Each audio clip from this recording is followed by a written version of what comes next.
Okay, great. The technical issue's been resolved, so we can make a start this morning. And I'd like to thank everybody for coming today. I know it's near Christmas, and this is a sort of extra meeting in the diary.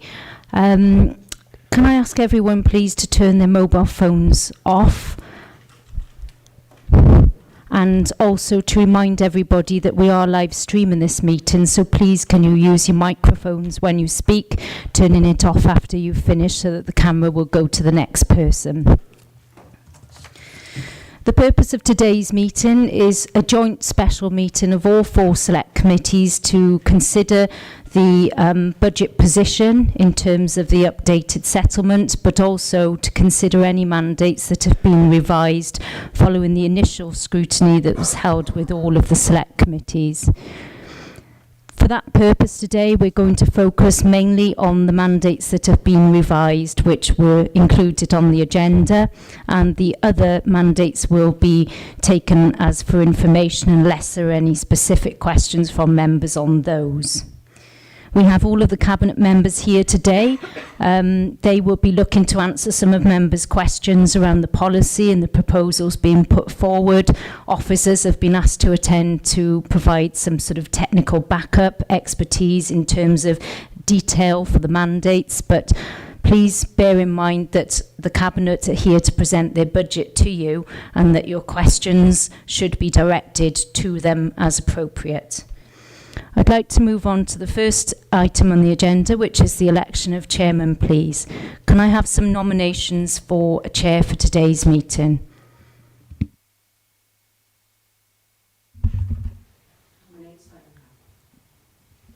Do we have any other nominations?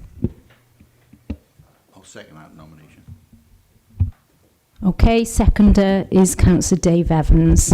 With that, I'd like to welcome Simon and ask him if he could come forward to chair today's meeting.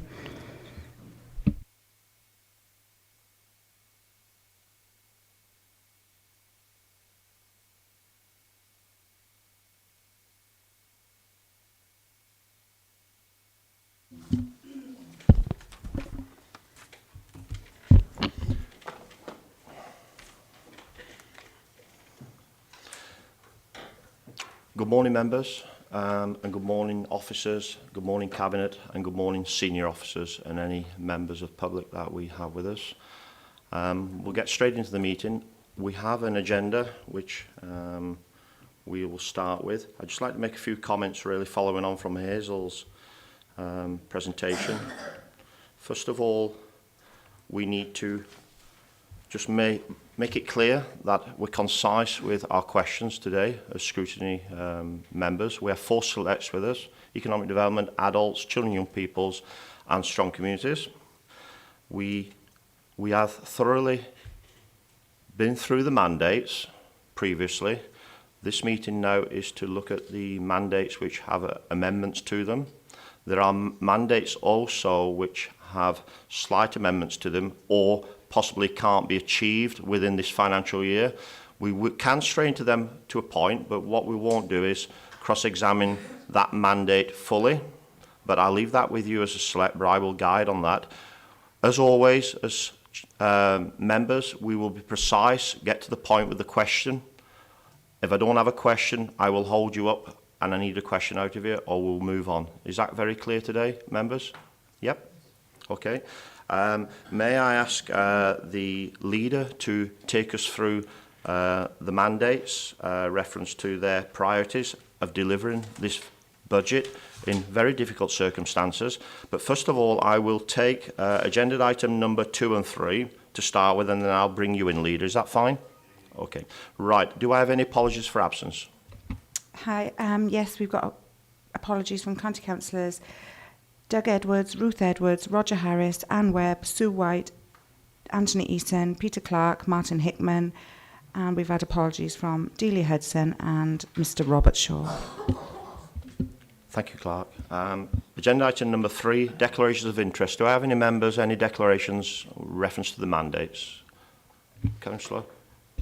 Thank you, Chair. Can I declare a personal interest in mandate B5 as a Chepstow Town Councillor?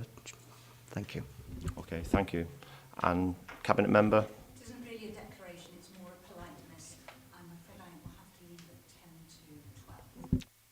that's fine.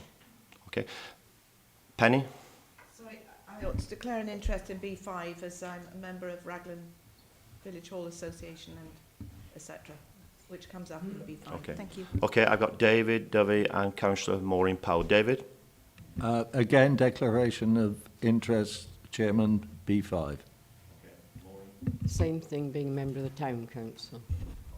Thank you. Officers, senior officers, cabinet members, when you do are asked to be brought in, could you just name yourselves to start with, because we will be here all day. We went round the table. I think everybody knows everyone, and actually the public probably knew who we are as well. But there are some officers who probably new faces to some members, or we've seen you, probably can't remember your names. So can we do that to start with if you are asked to come in? Okay, thank you. Leader, can I bring you in to just introduce your budget, please? Yeah, and thank you, Chairman, and good morning, everybody. I'm Peter Fox, leader of the Council. It's a pleasure today to come with my Cabinet colleagues to talk to the budget and to pick up some of your thoughts and questioning.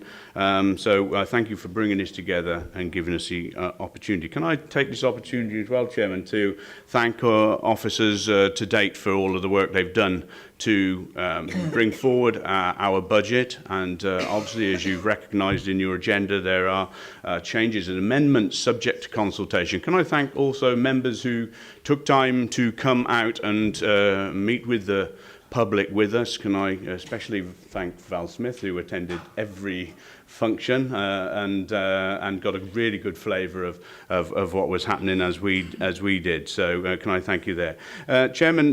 Cabinet colleagues will obviously talk to their various areas, if that's okay with you. Obviously, they have their in-depth knowledge on each bit, but perhaps for some context, you know. It's been a difficult year. Every year's been difficult for the last 5, as you've seen in the consultation slides. We took out over about £25 million since 2011 to 13. That's a huge amount of money out of a budget which is circa 150 million a year. And this year we've consulted on a budget with about a £6.7 million gap, and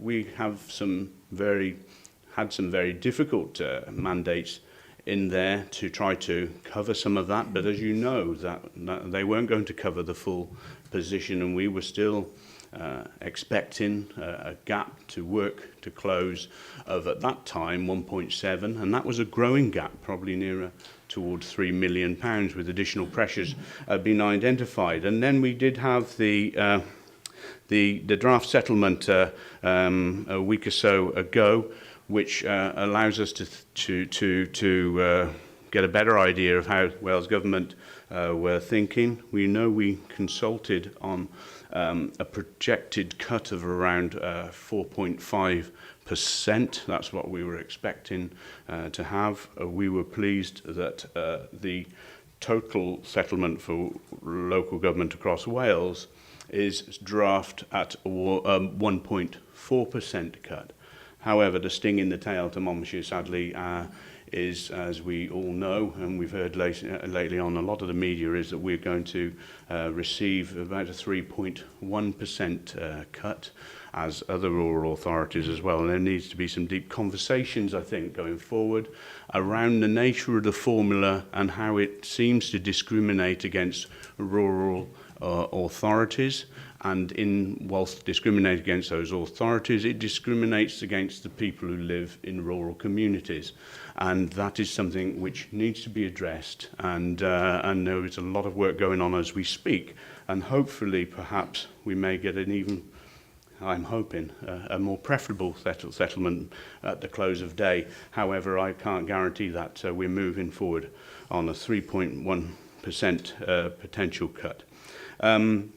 We made it quite clear in our partnership administration, the continuance agreement, and I hope all members have actually taken time to see it. It's available on the hub, but that's the continuance agreement for those who haven't actually seen it, because it lays out quite clearly how we as administration see the future going forward from 15 to 17 to the end of this administration.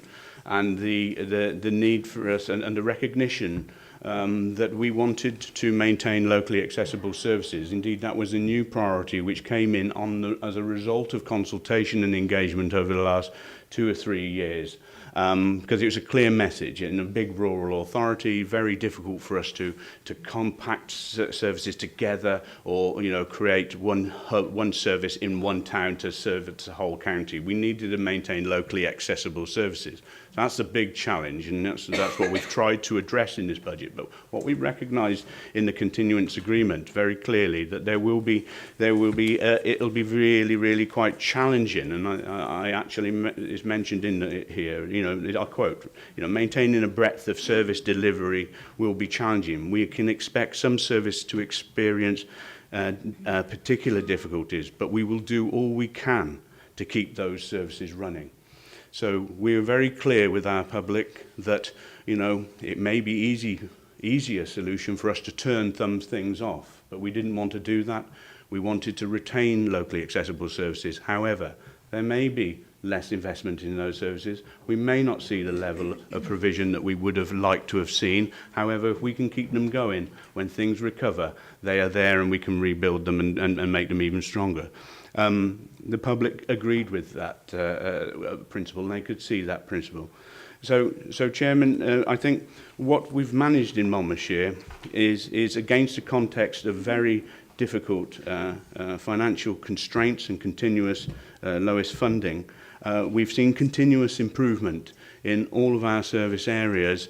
Some areas we have a lot of work to continue to do on, but we are seeing improvement generally across the bulk of our performance indicators, which is a good picture, recognising the financial constraints I was mentioning earlier.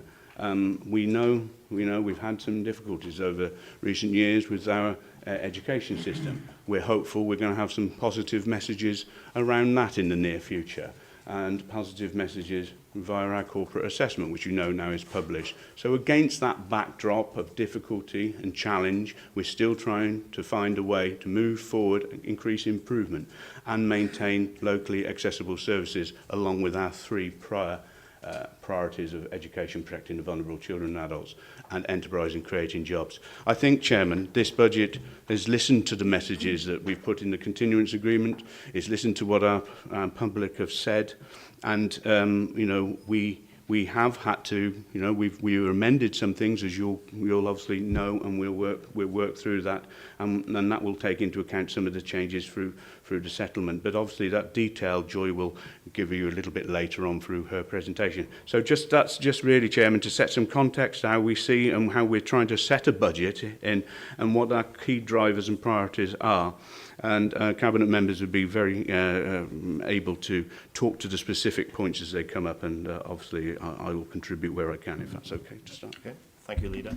May I just ask the Cabinet Member for Finance to say a brief few words there, Phil, on the budget finance? Yes, thank you, Chair. I'm Phil Murphy. I'm Cabinet Member for Resources.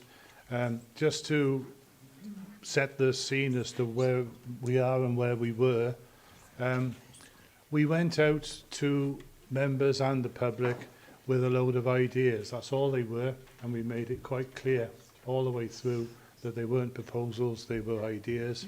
They wouldn't become proposals until much later on, when we'd had a chance to listen to what everybody had to say, and not just what everybody had to say, but all of those particular ideas were being worked on actively by officers to work out whether or not they had any legs, if you want to put it like that. Some have been revised to make them more practical and more deliverable. Others have been sidelined, not necessarily permanently, but some will have to be brought in over a longer period, just purely because of the difficulties associated with making the change. But at least we've been able to indicate the direction of travel. We set off with, as the leader said, we set off with some estimates of what we would get from Welsh Government. as you know, following the comprehensive spending review from Westminster, Welsh Government now know what their budget is. As a result of that, they've worked through and have given us an indication as to what our provisional settlement will be.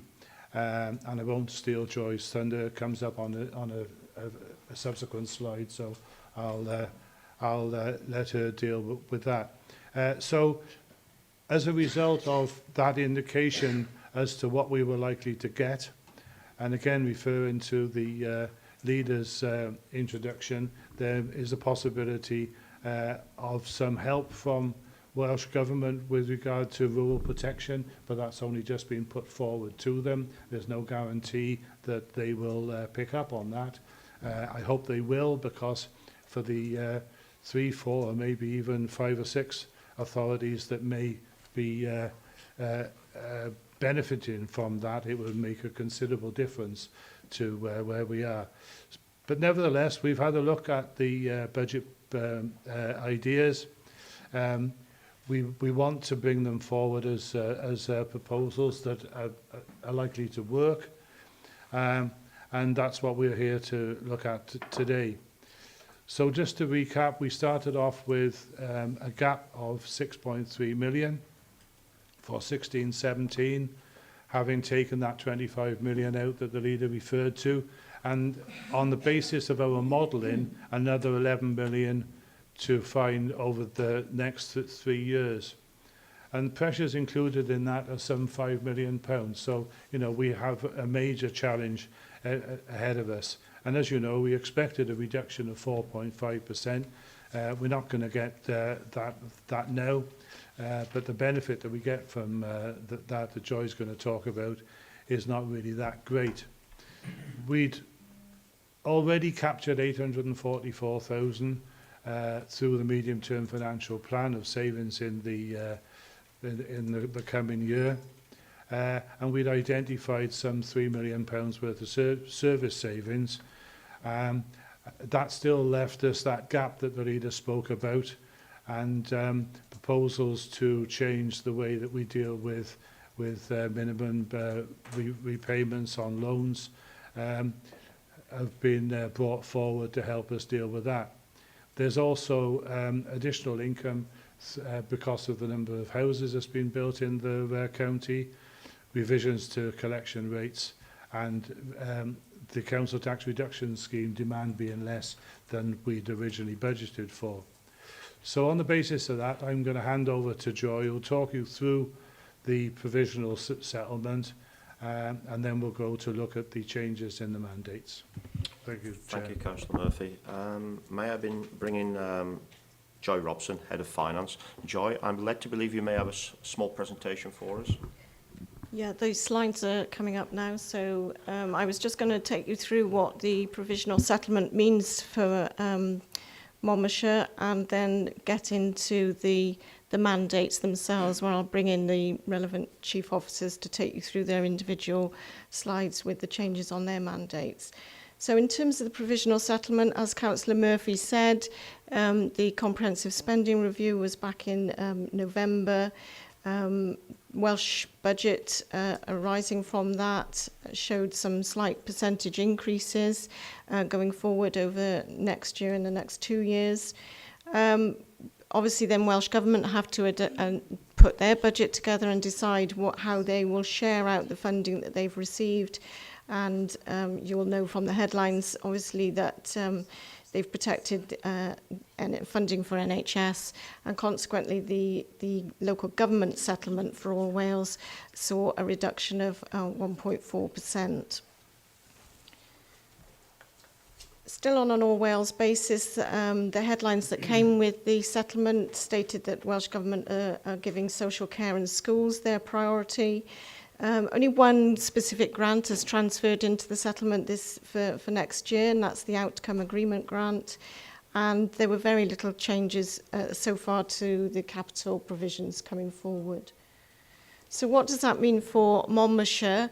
In terms of Monmouthshire, as Councillor Murphy said, we'd had an assumption around a 4.3, 4.5 reduction in our MTFP. Actually, our settlement reduction was 3.1%, so slightly better.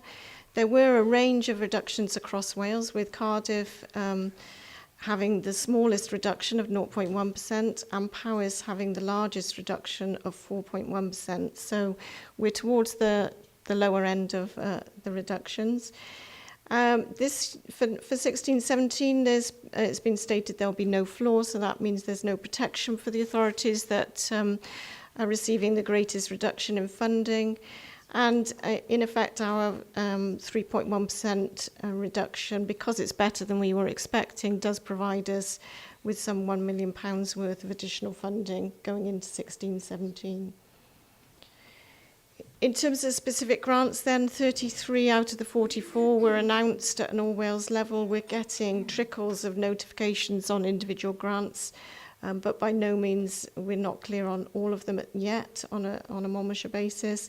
But at an All Wales level, we were seeing reductions of around 5% on specific grants, as well as the reduction in the overall settlement. On the single environment grant, this is the big one for us because it helps deliver our waste recycling, we were expecting a 10% reduction, and that was slightly better with a 6.4% reduction. The pupil deprivation grant did go up. I think it was one of the few that did. And there was indications in the settlement notification that further grants may go into the settlement at the final settlement stage. So I just wanted to update you, as well as updating you on the mandates in a minute, in terms of the pressures that have gone into the additional pressures that are going into the budget for 16-17. So members will recall that our month 6 monitoring the current year has identified quite a substantial pressure in children's social services. That's been analysed, and a decision made that it needs to continue into 16-17. So an additional pressure of £1 million has been put in for children's services. In terms of waste, we had a waste pressure in the budget already. We've had some information on our dry recycling contract, which added a further pressure. That's been offset with the reduction in the grant that I mentioned just earlier, but there's a net increase overall in the waste pressure. In terms of the social care fees, there was a pressure in terms of the living wage impacting in the care sector. Social services have come back and said they can manage 200,000 of that pressure. In order to maintain our commitment to the Living Wage Foundation, the percentage increases in that living wage from the 1st of April have just been announced, and that adds a pressure on our wage bill of 68,000. We'd estimated that the fire precept wouldn't impact going up, but with the current indications that there will be a slight increase, so that's 34,000. Welsh language compliance, the Welsh Language Commissioners indicated that we need to do further to meet our Welsh language standards, and there's pressure in there for 45,000. We've done a lot of work in terms of our Treasury figures, and following the update to the capital programme as well, that's meant we've been able to reduce that Treasury pressure by 100,000. And a legal services pressure of 75,000 has gone in the budget now to make sure that we can continue our legal services, and particularly in relation to the legal officer supporting children's services. So I'll keep moving unless there are any questions. The next slide is about the update to mandates in relation to the Enterprise Directorate. And Kelly. Thank you very much, Joy. Yeah, if I can just start then with the 5 that we've had to amend and change. So the first one, B1 then, on the alternative delivery model for leisure, tourism and cultural and youth services. I think the reason why we've said that some of the benefit is delayed around this mandate is principally because it's not a mandate, it's not a budget idea. This is a fundamental business improvement idea. And I think we've spoken previously that unless we do something radical to safeguard and strengthen the future of these services, they probably won't exist in a year or two's time. So the fundamental idea underpinning this is not about making savings or money. It's about protecting and safeguarding services that otherwise won't be with us possibly in 12 months' time. Now, originally in the mandate, what we'd set out was that we felt that if we could transfer some of the assets into a charitable company very, very quickly, we could make quite a considerable saving on business rates. And we could still do that. If we were pushed, we could still do that. But it feels very much to us, on reflection, like that would be putting the horse before the cart. We don't know what the thing should be yet. We don't know what the best model is for these services. We're still very much going through that options appraisal process. And I think if we want to get this model right and we want to ensure it's future-proofed, we are duty-bound to go through that process, because the process tells us the answer and the right thing to do, not just an assertion that says, let's set this up and transfer that just to make a quick save. And it seems like we would be compromising the integrity of what we're trying to do. So what we've said instead is we will reduce the mandate to around £120,000, and we will do that again through looking at some new areas for income generation, which I'll talk about later on. There will be some synergies and savings, some buildings rationalisation that I think we'll be able to do, and I think there will be some other minor efficiencies that we can make around some of our core cost base and some of our overheads. And Ian and Kath are behind me to talk about that in any further detail, if you wish. The second mandate then, which was on B4, which was admin, bringing together our different and disparate training functions across the council. And you'll recall as well the transition of some of our IT networks and platforms to a cloud operating model, which means services being provided over the internet as opposed to being hosted in big physical infrastructure at the SRS in Blaenavon. And again, you know, it's something we could jump to very quickly, but actually there's a whole business case that I think that needs to probably play out around the IT bit in particular, especially if we are moving to cloud. There's quite a long lead-in period. It has implications for our other partners in SRS in Blaenavon as well. And we believe that the potential in the future is way in excess of £100,000. But again, we need to get the process right and not to be driven by a budgetary process here, but to be driven by doing the right thing, which I think is very important. So we have reduced that by £100,000. With community asset transfer, we began by talking about 2 buildings that we could potentially transfer out to the 2 organisations listed on the mandate. But going back again to leisure and cultural services and what we do with some of these assets that are just not performing at the moment, we can't make them perform, we can't make them profitable operating as they are with some of the constraints that we have to work within. So what we feel that potential does exist around is going out into the market, looking for more partners, community partners, commercial partners that can work with us to give us the professional credentials and expertise that we need to do weddings, special events, festivals, concerts at scale. We currently don't have the infrastructure, we don't have the expertise, and quite frankly, we do not have the staff numbers to make this work and to make it profitable. But we do believe, from some work that we've done on an early business case, that we can work with partners and providers who have those credentials and expertise to enable us to generate the income we believe is achievable. B6 then, better use of monies received from developers via planning gain or the new community infrastructure levy. Again, we feel there's huge potential to be looking at community infrastructure levy in the future. Of course, it's the biggest amount of capital money that's going to be coming into our county over the next 15 years. I say that, but actually I hope that the city deal will eclipse that somewhat. But it is a significant amount of capital money. When you aggregate those developer contributions, they are going to be significant. And this mandate was looking at a test case, really, to see how we could apply some of that to perhaps running or enhancing the operation of council services. But as community infrastructure has now been delayed, and we'll be looking at beyond April of next year to bring that in.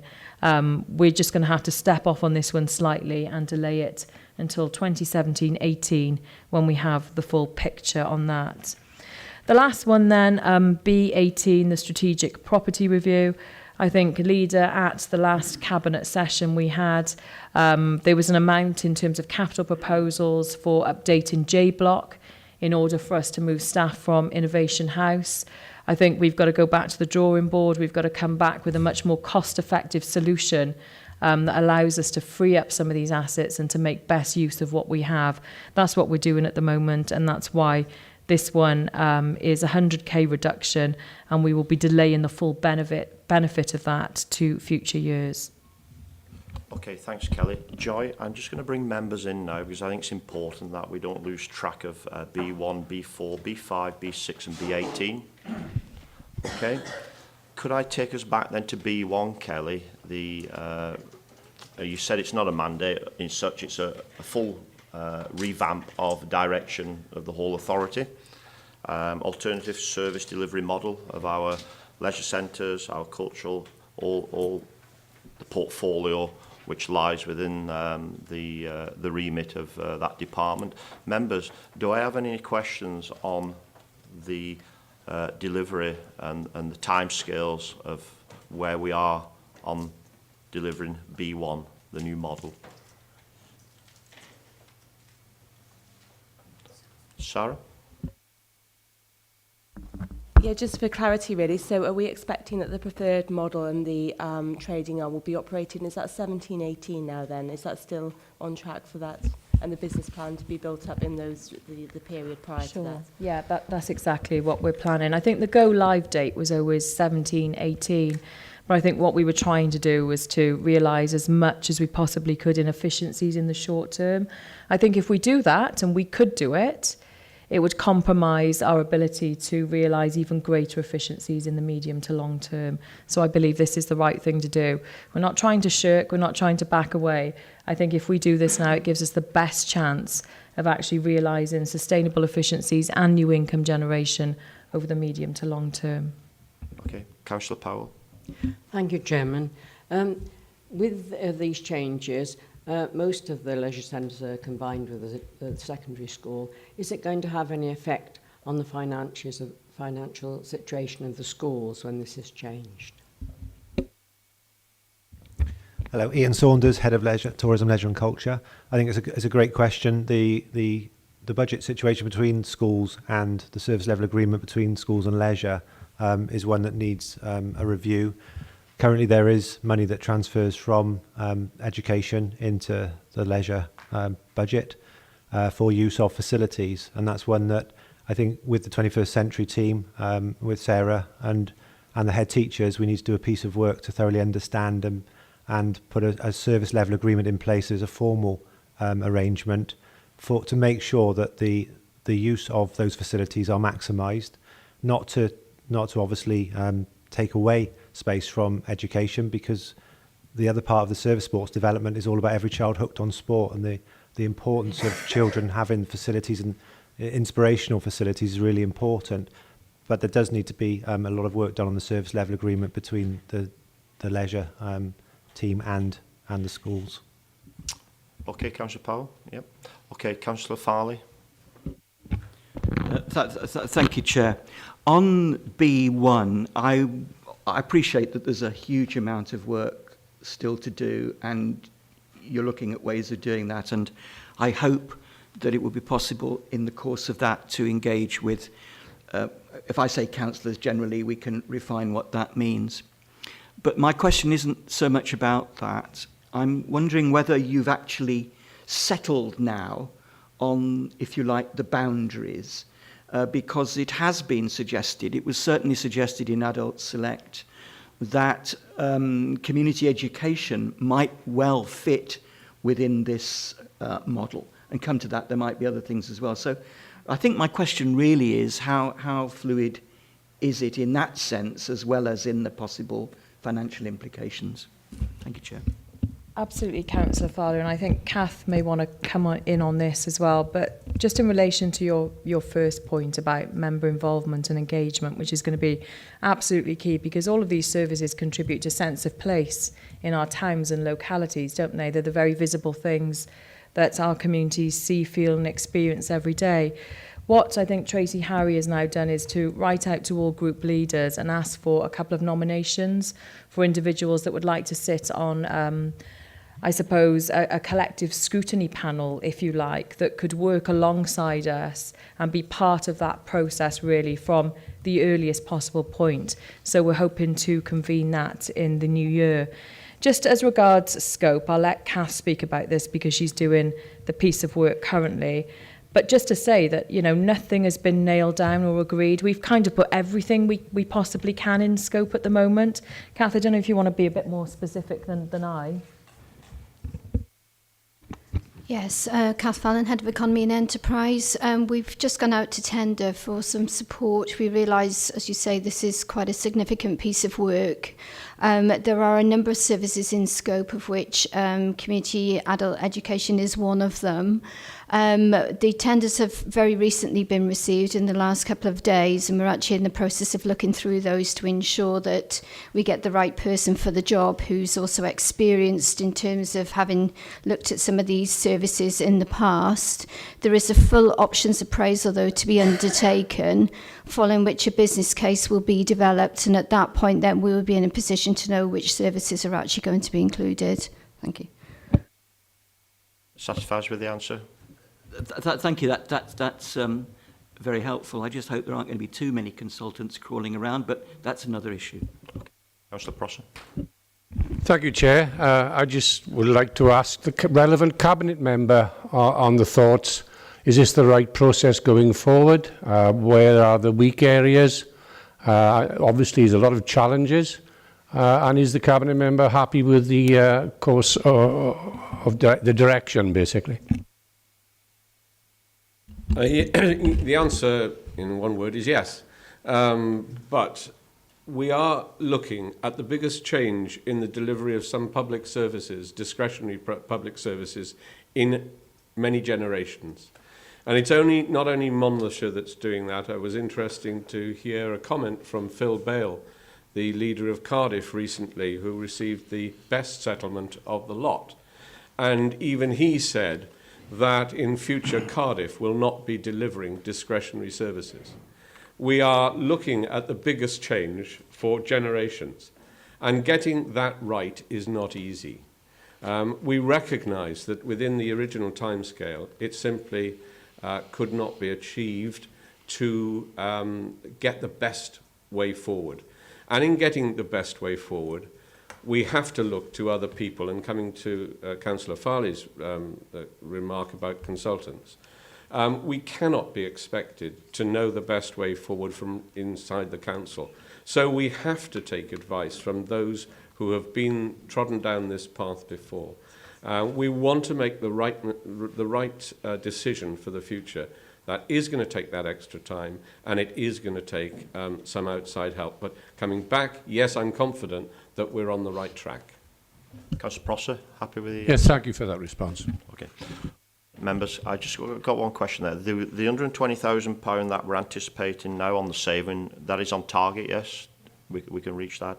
So what we're talking about here then is a major change in policy, really, how we deliver this service. So that will be over quite a number of months, and you will then be bringing that to Economic Development, perhaps Select Committee, to let them go through that process. You did mention the group being set up, the working group to work alongside officers, and I think all members from each group will be invited to attend that, and then bring the document whenever you bring it together to the Select Committee to Economic Development. Okay? But it's not a scrutiny function. We will assist you in building the document, and then it will come under scrutiny, okay? That's the understanding I think we do have, scrutiny. Okay, members, we're happy with that. It will be a major change in policy. The savings that they're anticipating now are 120, and they've assured us that they can reach the 120, but there are major things to be developed within this mandate, B1. Are everybody happy with B1? Yep. Okay, let's move on to the other mandate now, B5. Sorry, B4, admin, training, IT efficiencies. John, Councillor Prosser? Yeah, I just wanted to point out that mandates B4 and B6 are not included in the reportage, the pack for this meeting. So following through that I'm looking at, they're not there, basically, just for reference. I know they're in other places.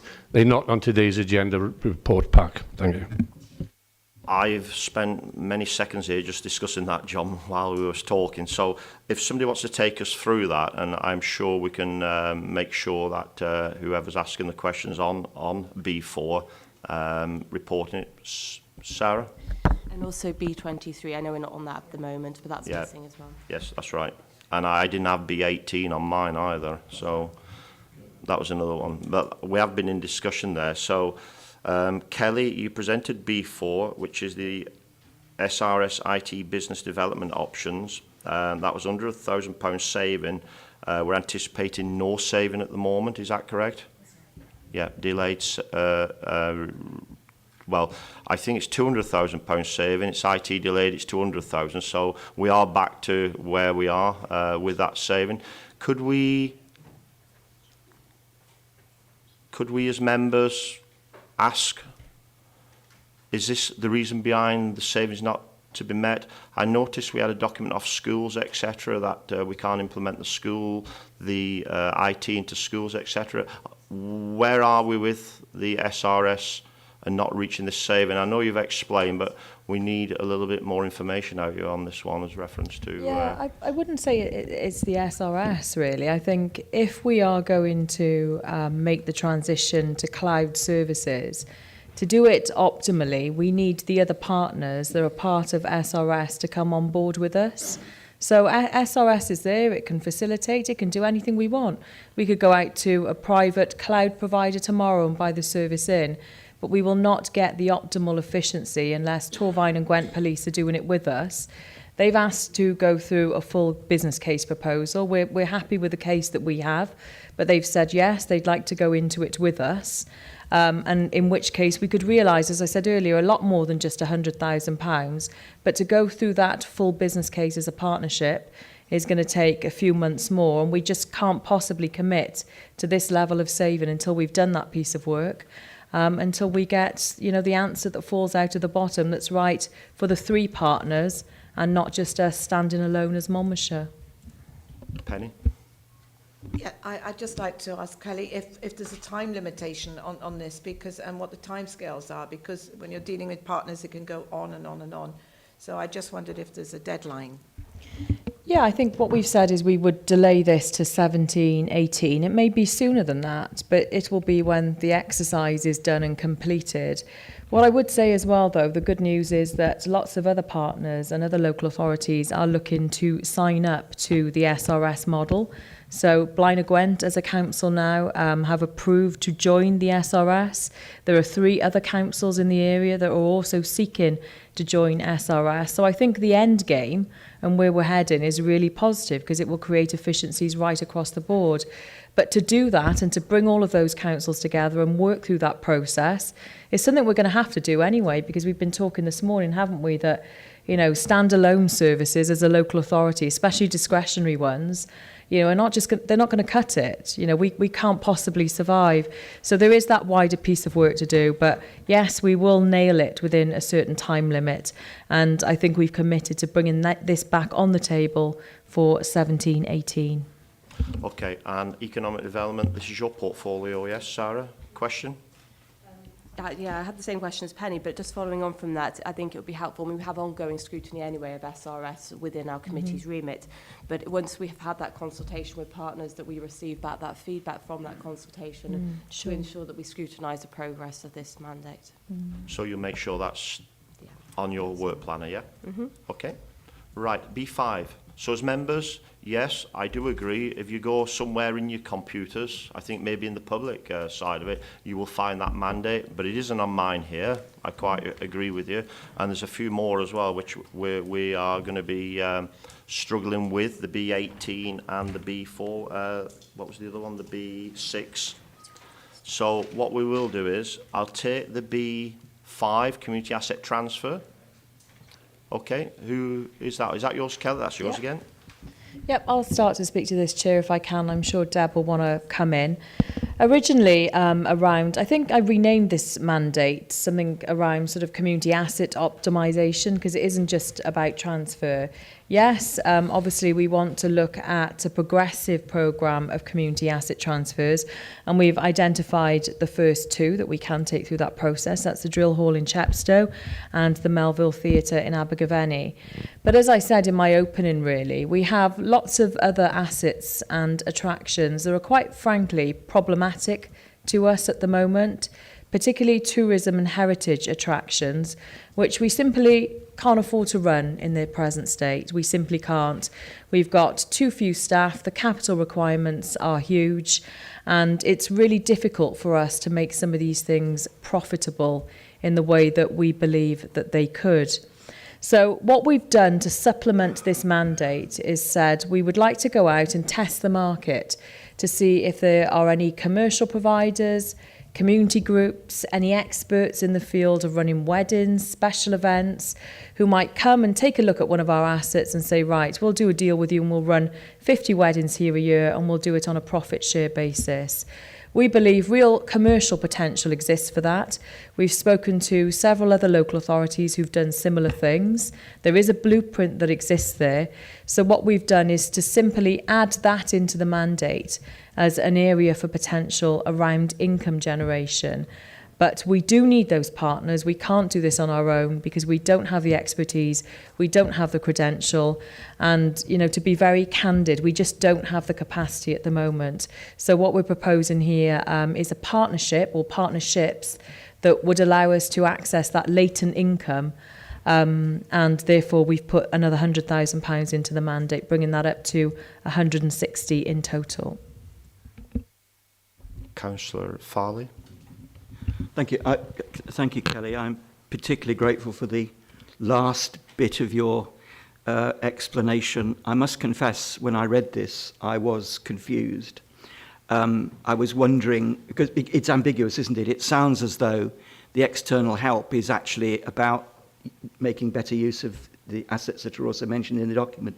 I think that's unfortunate, because I was asking myself, what else does the Drill Hall management committee, of which I'm a part, have to do? We're already booked up through to 2000 and goodness knows when. But you've clarified that.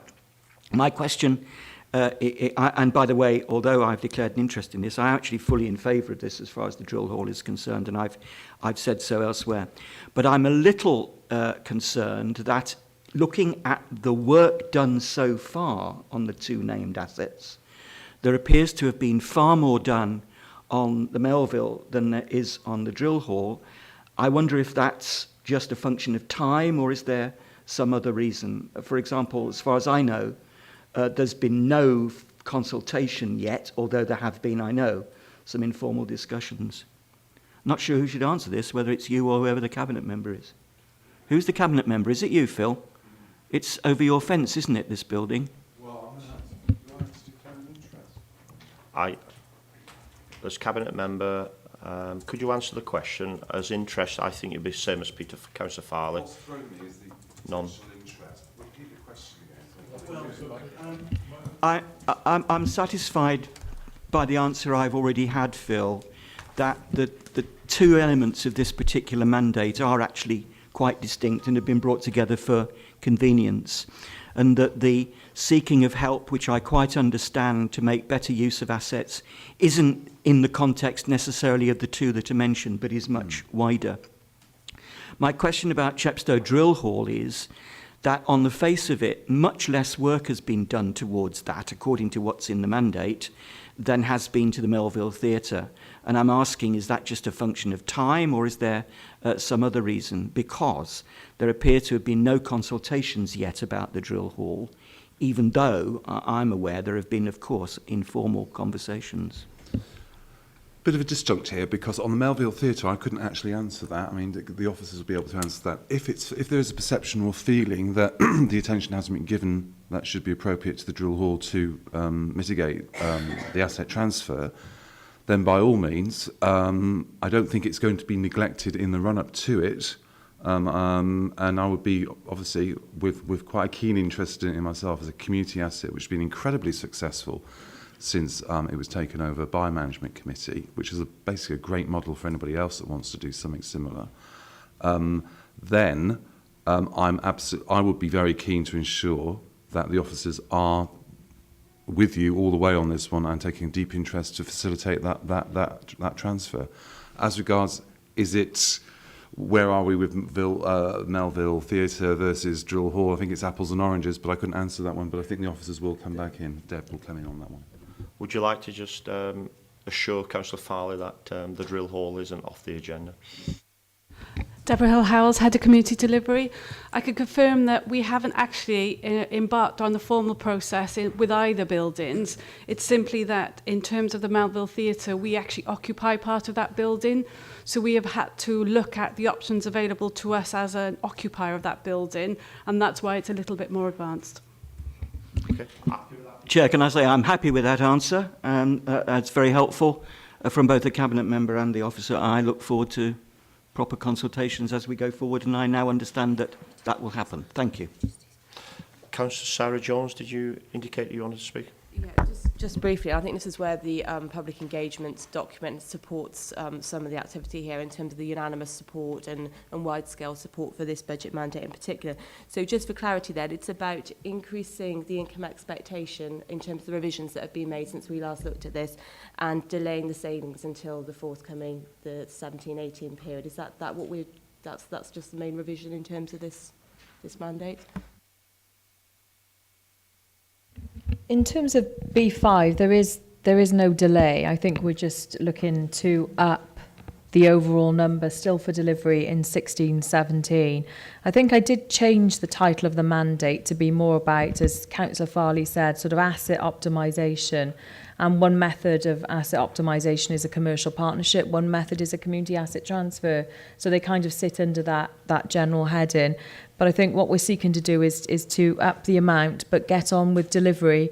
Because, as I say, the issues that we have with some of these assets and attractions, we can't really hang around much on. Happy with that answer. Councillor Prosser.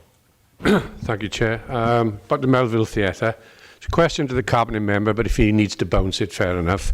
And my question is really, the leader started today's meeting by saying we want to ensure that facilities don't close, right? So I want to gain some confidence from the Cabinet member that the course of action we are pursuing in this area leads to that effect. Because I'm sure there's people in the street that are saying, oh, you know, things are going to close, etc. So I just want some kind of guidance on how confident are we that the way we are pursuing and looking at other ways of operating, and, you know, we've got to do that, will achieve the results we're looking for. I'm looking for confidence on that front. I know it's early days. I know we have to consult. But I just want some assurance, really, that we're confident that we seem to be going in the right direction. Councillor Hobson, do you have an answer for Councillor Prosser? I have a generic answer, if that can... I hope I'll try to reassure you and the public. We said a number of years ago the money in the future doesn't exist to fund the services to which we've become accustomed, so we naturally expect them to be there. And because of the whole change in the public finance situation, which is not going to improve for some considerable time the nation's finances, not changing anything meant closure. It meant cut and close. And we committed ourselves not to go down what we called the easy option, which was to just cut and close things. Okay, we're struggling with libraries, we're struggling with museums, we're struggling with other discretionary services. Easy thing to do is to cut and close. And we've seen our neighbours do this. Very close to us. We've seen it in Newport, we've seen it in Gloucestershire, we've seen it in other places. Once that service is gone, it is unlikely for generation to come back. So to reassure people, by taking the hard option, because it's much harder to save something, you've heard today how the officers are looking at all the different options, particularly with the trust status. If we weren't going down that road, if we weren't investigating and exhausting every option, that should be running alarm bells where it's going to close, it's going to be cut. So the reassurance that I can give you or to the public is, because we are taking the hard option, which is to investigate every single option that we can and exhaust them until we find the right fit for Monmouthshire, should be reassuring that, you know, we will battle to keep things going. And as we said in the continuance agreement, it doesn't mean that it will be council-led or the council livery or the council directly providing it. It will mean different models, different ways of providing services involving people on trust, in a trust status or a non-profit or social enterprise, whatever it takes to keep those services going. I hope is reassuring enough to members that cut and close really is just not an option that we want to consider. Okay. Councillor Dovey. Thank you, Chairman. I don't know whether this is the appropriate time to mention it, but looking at this particular mandate, the one thing that isn't included in it is the TIC in Chepstow, which is an asset. It's a peculiar one because it involves a lease, and I know all the things that go with that. But what I would like to think is that the issue of the TIC is not dead and buried yet, because that location is the right location for it. The hub, I understand, is the fallback position that we should go to. I have a proposal, but I want to talk elsewhere to it, and this is in the light of some experience I've gained in a similar situation. So all I'm saying is please don't take the decision on the Chepstow TIC as yet. I think we have one more shot in our cannon. Okay, thank you, Councillor Dovey. Would you like to answer that, Councillor Greenland? If you've got one more shot in your cabinet, would you like to come forward with it? Because we are committed to keeping services. We're not necessarily committed to keeping buildings. Okay. Councillor Dovey, can you have the conversation perhaps in the future with Councillor Greenland? Yes, I'd be delighted to do so, but bearing in mind that the TIC is in Councillor Farley's ward, I would wish to speak to him about it, but I'm sure the two of us, if he is in agreement with exploring this option, then I'm sure we will both come back to you about it. Okay. Thanks, Councillor Dovey. May I just ask a question myself on the community asset transfer? It already has one of the lowest, if not the lowest, proportion of staff ratio to 10,000 population.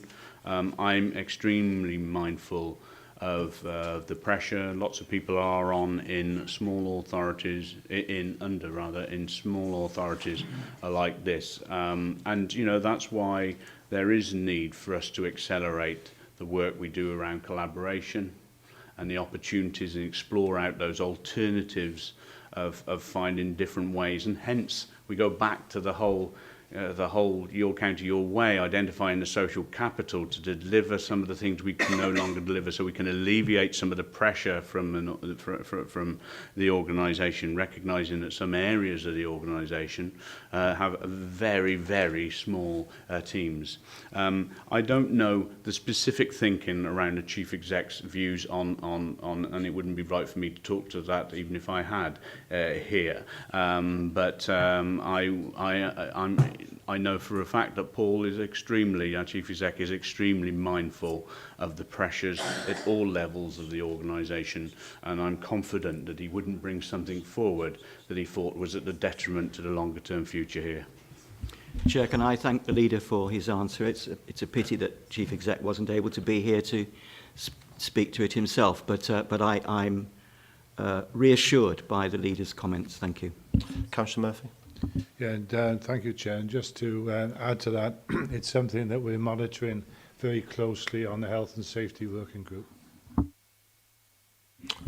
Okay, Kelly, just 2 seconds, because Paul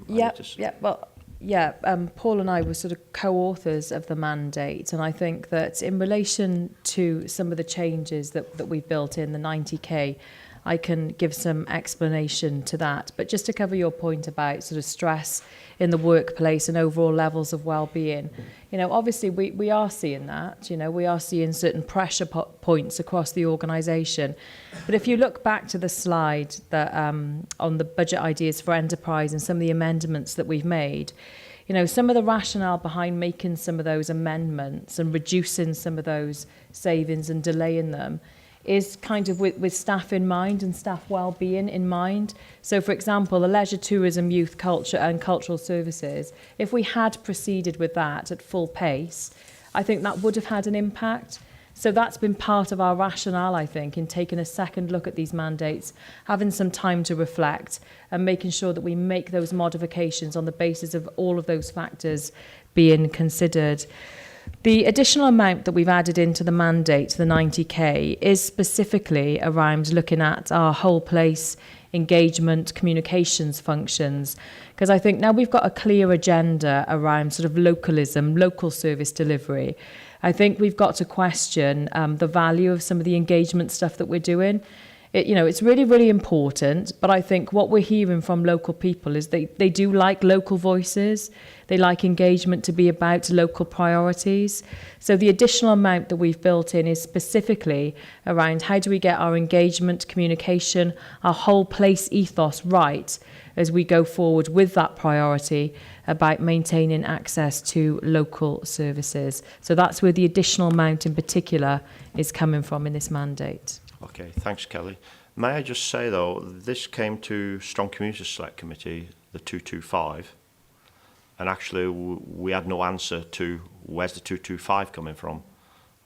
Thank you for giving us the answer to possibly the 90, but we still need to know where the rest of the sum is coming from. There's nothing in the mandate to say. Reorganisation. We've been reorganising for quite a number of years now, and Councillor Farley's quite correct there. We are John Prosser's salami slicing. You only can cut so much of what we're doing, and then you have to stop. And I do believe we'd like to have the answer for the 225. You give us one for the 90. The 225 is quite important. Councillor Leader? Yeah, thank you, Simon. I think we've got to understand where our boundaries are as elected members against officers. As I said earlier, we are not the managers in the organisation. We set policy and direction. I trust our officers, especially our head of paid service, to make judgments around staff and management to make sure the organisation is as efficient as possible and fit for purpose. I expect him to do that, and I hold him to account if that proves wrong.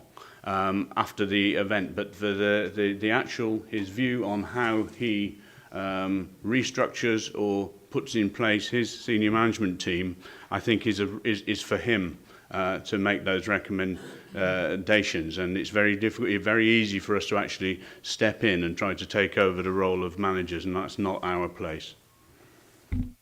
That's encouraging to hear, because that doesn't say that even in the mandate as well either. So we can include that to the mandate, a restructure of senior management team, perhaps. Okay, Councillor Prosser. Yes, I was going to say at the same point, really, because the chief executive is like a captain of a ship, and he looks after his ship, and as long as it keeps sailing, we're happy. But what it does show in this mandate is that we're leaving no corner untouched. And that, we as a council are looking at every opportunity. And so I commend the chief executive and the management for finding savings in that area, as long as it works. So, Councillor Prosser, you've summed up for me. Are we happy to take that mandate? We still, as a select committee, would have preferred more on that mandate, even though we've heard more today, but we've asked the chief executive to explain. We haven't had that from him, so I'm sure he can put that in writing to the select committee. Are we happy with that mandate? Yep. Okay. Right. We're going to move forward to B20.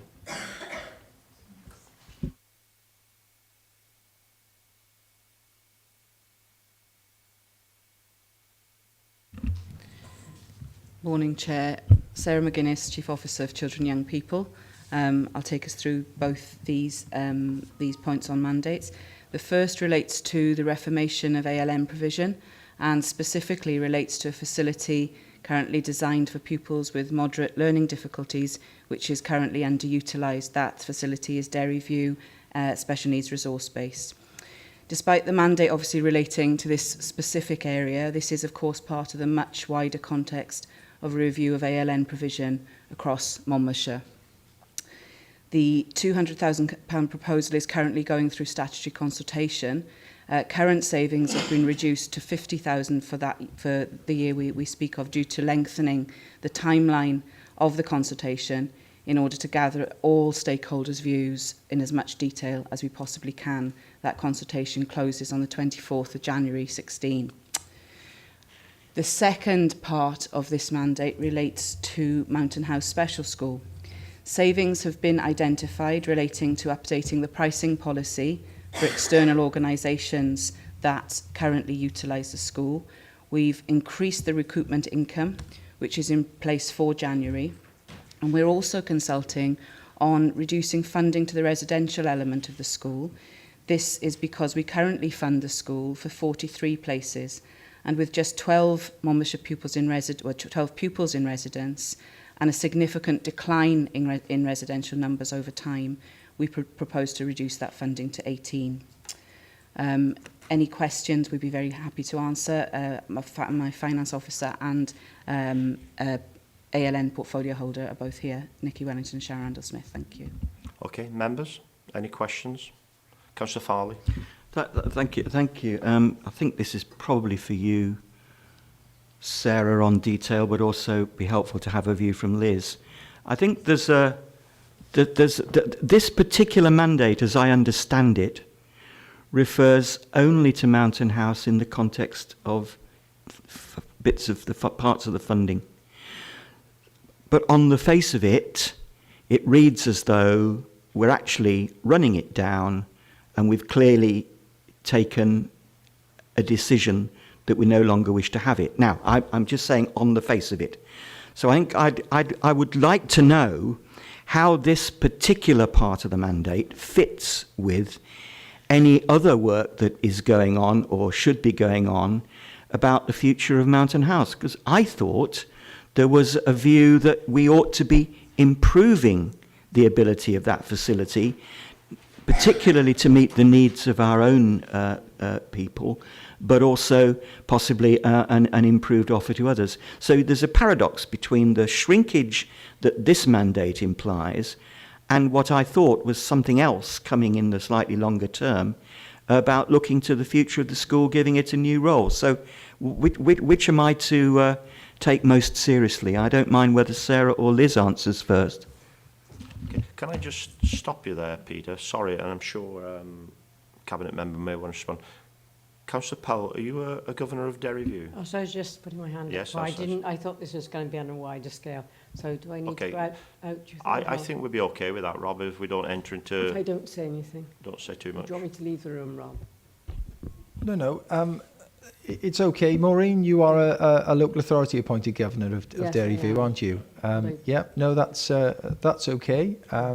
You're okay to stay in the room, declare a personal interest, and that will be sufficient. Councillor Dovey, are you Mountain House now, or...? No. Okay, right, thank you. Yep, carry on. Member or senior officer. Sorry, Councillor Murphy. Can I just check with Rob, we're not taking part in the debate because I'm this side of the counter, but I am a governor at Mountain House. That's fine, no problem. Councillor Farley, are you directing your question at the Cabinet member or the lead officer? I will follow protocol and ask Liz to speak first. Okay, thank you. Thank you very much. And I think in what you said, you're quite correct in your views. That Mountain House, in effect, where it says here phase 3, it is actually phase 2 and phase 3. And a little bit like Kelly said earlier on, the review of additional learning needs in some ways is not a mandate. It is a process that is happening whether or not the budget is taking place. And this is obviously a 3-phase process. We have completed phase 1. We're looking at not just Derryview, but facilities such as Derryview within the county in phase 2, and facilities such as Mountain House, which I know is the only one, but how we can utilise Mountain House to its potential is in phase 3.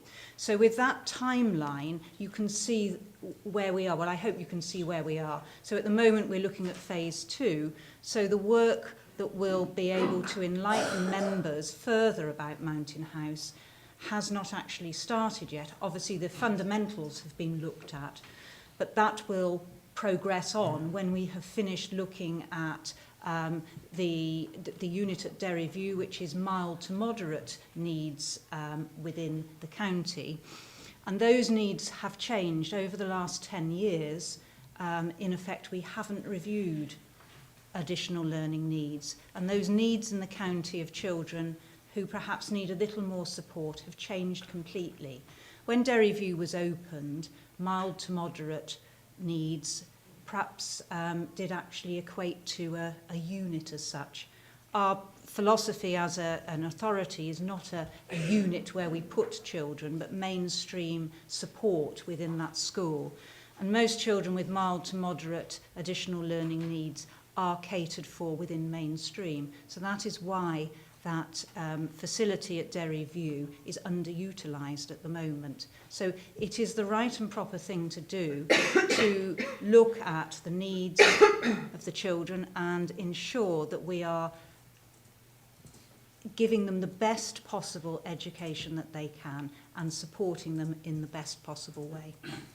Councillor Farley, have you anything else you'd like to ask? Well, no, thank you. I go back then. I'm grateful for that. I thought that might be the case, but again, I think we run a risk when we have documentation like this coming forward that it can appear to be more complete and more conclusive. I would say the same about Derry View as I would say about Mountain House, actually. I would not like to think that the best would become the enemy of the good. In other words, if we are reducing and shrinking, as we certainly say we would be with Mountain House as an example, I think we would be in a ridiculous situation if further down the track, and not very much further down the track, we were saying, well, now this needs to grow. I just make that point, really. And I said the same, I think Councillor Murphy will agree, I made exactly the same point at the engagement event in Chepstow, where unintended consequences may actually, as I say, make the best the enemy of the good. Very quickly, the element of additional learning needs that is decreasing at the moment is actually increasing in other ways. And we've got to look at the needs of the children in the county and find where we're not actually supporting them at the moment and perhaps changing what we have into something that actually helps more children than it does at the moment. And that's what we're doing. Yeah. It's not that we're running things down, that most certainly isn't the case. We've got to look at the optimum and help that we can possibly give across the county. Chair, I thank Liz for that, and unless Sarah's got anything different to add, I'm Sarah, happy with do you want any? I do. Thank you, Councillor Farley. Just to really to point out that this is a response to a clear decline in residential numbers. Mountain House Special School offers a facility broader than a residential facility, and we have a moral and ethical obligation to keep an eye on our data. We know that our residential numbers are declining. We know that the demand from other authorities has declined because they have improved across the UK in relation to providing their own specialist facilities. So it's really just to point out that this refers specifically to residential and also relates to the fact that Monmouthshire needs to be in a position where it is in line with other local authorities in relation to its pricing. Thank you. Okay. Penny? Yes, thank you, Chair. In fact, Sarah has partly answered. My concern is the fact that this, Mountain House, great big area, that it's the uptake of the residents, the residential element. It's vast numbers of buildings being left empty, and it just seems such a waste. And to say that it comes into phase 3, I would have thought it's urgent to have phase 3 now. So if there is an element of being able to get, other areas in, people from outside in, then we could generate income. Having said that, Sarah has just said, of course, that other areas are improving their own facilities. So, it's a double-edged sword, perhaps. But I would have thought there would have been of some urgency, and I would just like to know the timeline for for phase 3. Thank Does you. anybody have a timeline for Penny? Thank you, and obviously we are looking at it as quickly as we can. There is when you're looking at any changes, we've got to take into consideration statutory adherence to protocol, and that is basically what drives us. So we don't know what the outcome is going to be yet, but at the back of our mind we know that we have to adhere to the Welsh Government's statutory guidelines. Councillor Prosser. Yes, just a simple question really, because I'm not an expert in this area. The engagement survey said that survey results 58.7 against the mandate, and then a Twitter poll survey 70% against the mandate. So I would like to ask the Cabinet Member and the Chief Officer, how have they reacted to those findings as we have been consulting?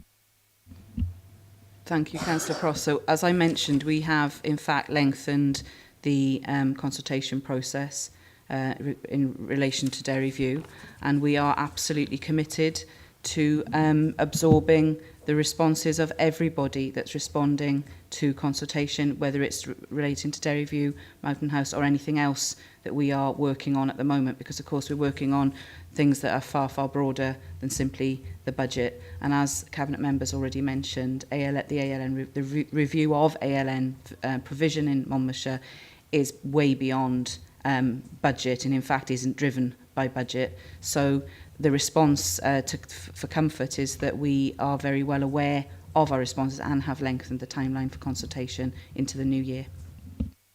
Liz, would you like to just affirm? Just very briefly, that consultation again has a protocol to it, and officers and myself have met with staff, we've met with governors, and we've met with parents, and we've done that twice.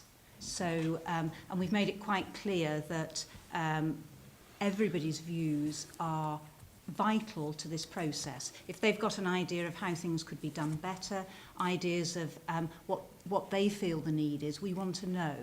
And I would say that again because that is going to be the vital part, because we need all that information to be able to decide what we're going to do, because it is only a proposal to close the unit at Dairyview.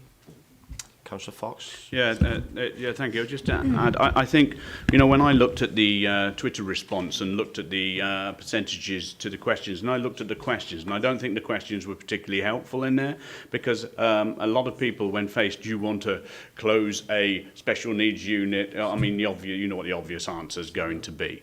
You know, so I don't think there was enough detail at that time, and perhaps we hadn't explained it clearly enough. And as Liz very articulately explained, the nature of the need and how it is changed. And I think the extension, and I know only night before last, again, officers were consulting with people up there, continuously trying to help people understand what we mean.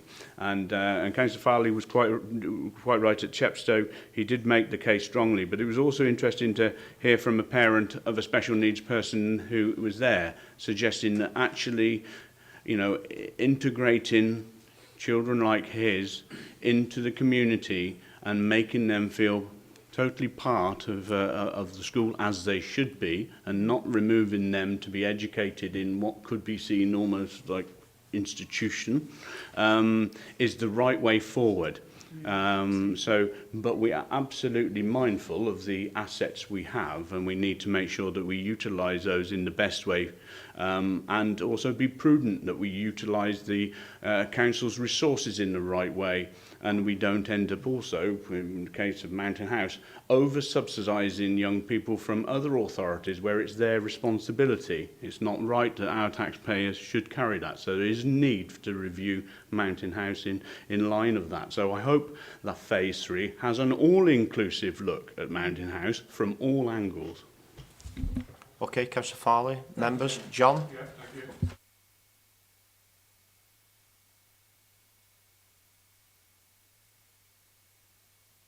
Question, Councillor Prosser? No. Oh, sorry, Councillor Dovey? Thank you, Chairman. It was a relief to hear somebody else asking the questions with regard to Mountain House other than myself. What still concerns me is, yet again, Mountain House seems to be the last facility that we have up for consideration. It's phase 3 again. Over the last 5-6 years, I've been aware that always Mountain House has appeared to be one of these questions has been put on the back foot because it's a little bit too difficult. I really do hope that we do come up with a positive policy with regard to this excellent facility, and because it's in my view long overdue. With regard to a lot of the programs, for instance, bringing young people into the community in other schools. That was started off in Mountain House by the deputy head teacher, Teresa Munting, and she was seconded to the Monmouthshire County Council, and she went around the county introducing this to other comprehensive. So a lot comes out of that school anyway. And the final thing I will say, do we have a question, please? Do we have a question? Yeah. Right. Fire away. Can I have an assurance then, because this is a view held within the community now and some members of staff, the Mountain House is not being run down and being looked at an asset that we can dispose of in the future? Councillor Fox, Councillor... Yeah, I'm sure others. No, it's not the case. And Mountain House hasn't been at the bottom of list. I don't think we can...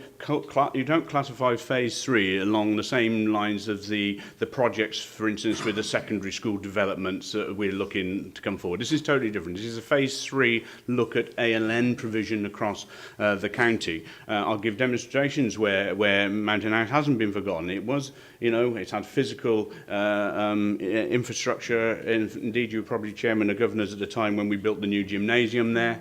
And, there is assets there. This isn't a place which has been forgotten about. It has been an excellent provision in the past. If it's still excellent, if it still delivers the type of things we need going forward, that is the part of the assessment we really do need to make. I am not in this position as a leader of this council to say that is an excellent provision which is doing the very best for young people of the nature who go there. It could be, but I don't know that, and that's why it's important that phase 3 really explores that right out. But there is no intention here, and I say that as leader, and I know Liz would say, that this is a way to run down Mountain House at all. Mountain House has to stand up. It's run by an autonomous governing body. It has its own budget. It is regulated. It is looked at, and we are not in a position of running that school down.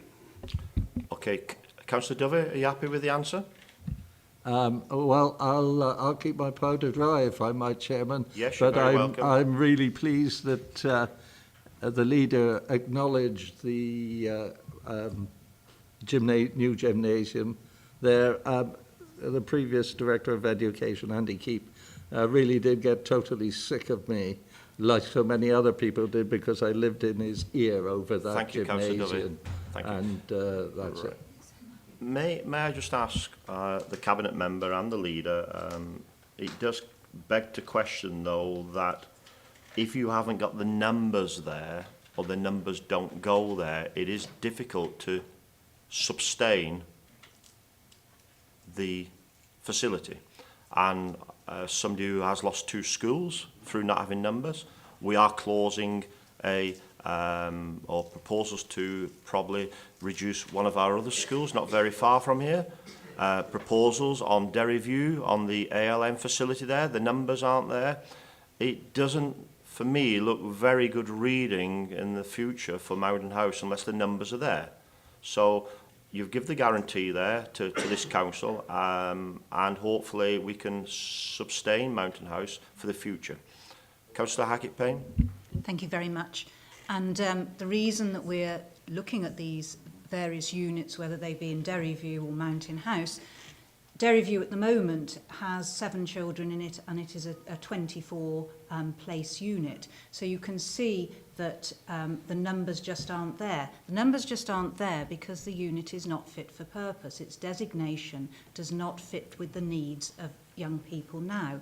Mountain House is similar in many respects because the numbers have dwindled. They've not gone down to, I think they are there, and there are quite a few day children there. But what we've got to look at is that provision. Is it fit for purpose? Is it helping young people within Monmouthshire to achieve their full potential? And it probably isn't at the moment, and that's why we don't have the numbers there. So it may be, and like the leader said, and in effect we would continue with that model. But I feel because it hasn't been reviewed for quite a while, that we actually need to look at this so we can put our hand on our heart and say we are providing the best possible education we can for all children in the county. Okay, thank you. Phil, could you just take us through B20 again? Because the information that I have here and members have is we had initial savings of 200,000. We then have upped that to 550. And then we have the item of additional resources of just over 50,000. On your mandate there you have before you, you've got additional of 200. That has been reduced to 50, so we have 150 short, plus we're talking initial resources, so that's an extra £200,000. Is that correct? Nikki? The original proposal around Derryview was the 200,000. Because of the extended consultation, that's now been reduced to 50. There's 250 on the increase in the fees, and there's 250 around the formula review. Okay, members happy with that then? There's your answer to that. Right, we sum up. Reference to B20, the mandates before you. I see there are concerns over Mountain House, the future for Mountain House, and that will be within phase 3. Am I correct in saying that? There is a phase 3 on Mountain House. Are we happy to move that mandate forward? Yep. Thank you, members. Right, I'm going to go to B23, and then I'm going to have a 5 to 10 minute break, comfort break, and we'll have a little chat as a group as well as select, because something has arisen from today which we need to clear up because it's not on our agenda, and then we'll reconvene and then take the meeting forward, okay?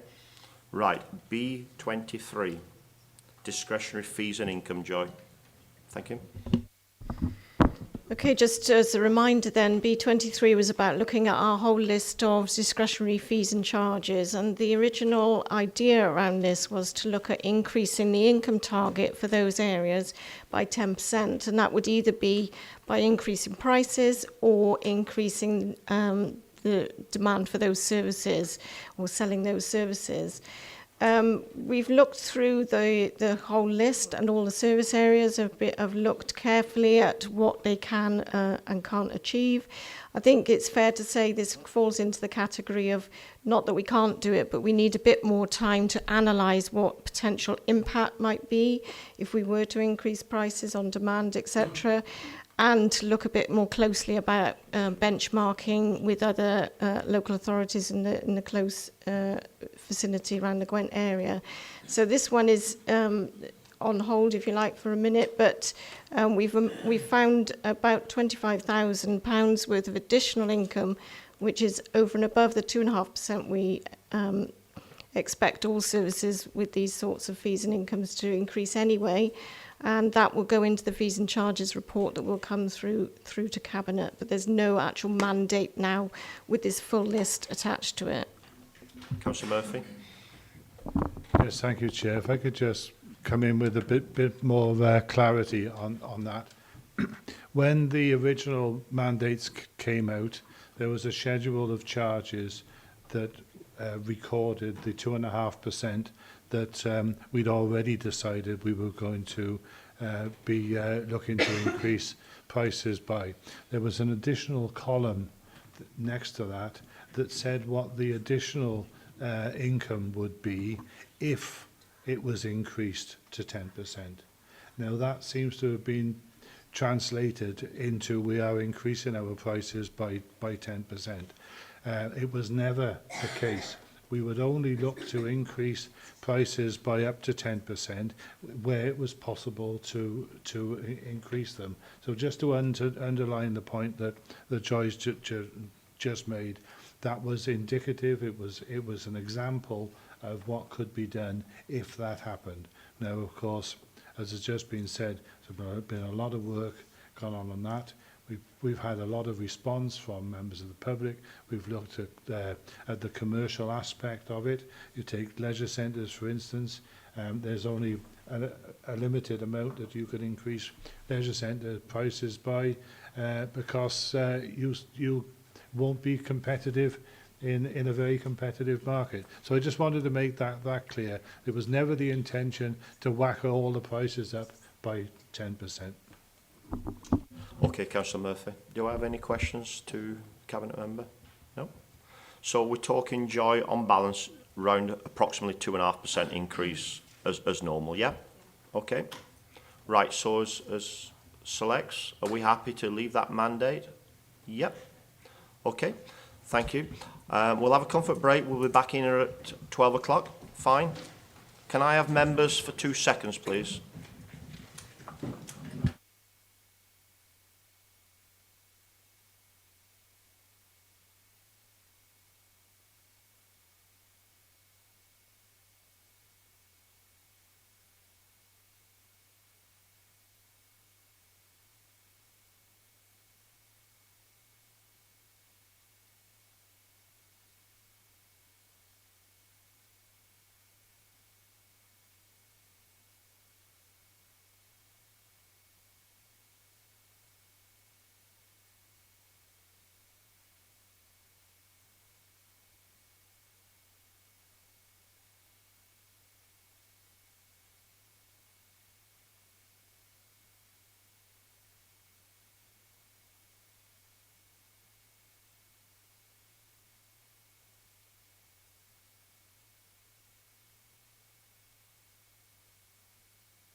Members, can I just ask you, I think you have noted quite quickly we did have a complication.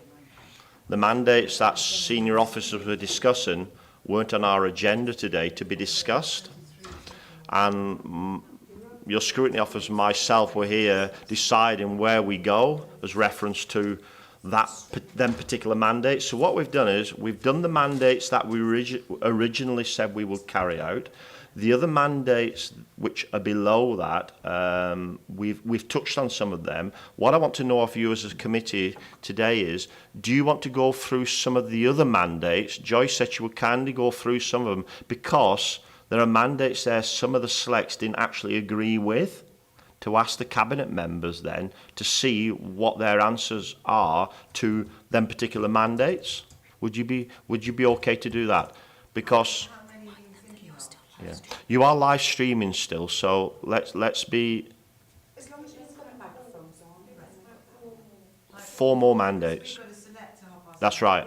I was thinking of that, and I just thought, well, I planned on a couple of hours meeting to do them mandates, and actually we were thrown quite quickly on a different tangent, which is not your agenda today. Chair, this is the last opportunity to do it, you know. It is the last opportunity, I agree, but some of the mandates haven't changed at all, i.e. the SIL one, which they were talking about, they haven't changed, and I didn't want to go down that line, and it was taken as down a line which we hadn't agreed as our agenda to go down that line, so we've covered what we said we would do. There are a couple of points which have been raised by Joy, reference to mandates which have changed since the agenda went out, and the mandates that the selects felt that they didn't agree with. I think that'd be important that we have a look at them for probably 30 minutes, and then I'll close the meeting off there, because I think we've had a good session on it. Yeah, everybody happy with that? Right. Sorry, Dave. Yes. You just mentioned about if there's any questions to the cabinet members. Is that open to the officers as well? Yes. Yeah. You're in charge here today. Today, Dave. You ask whatever you want to ask. Okay. Let's have 5 minutes.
Members, officers, could you take your seats, please? We need to reconvene, and we need to finish by 12:30.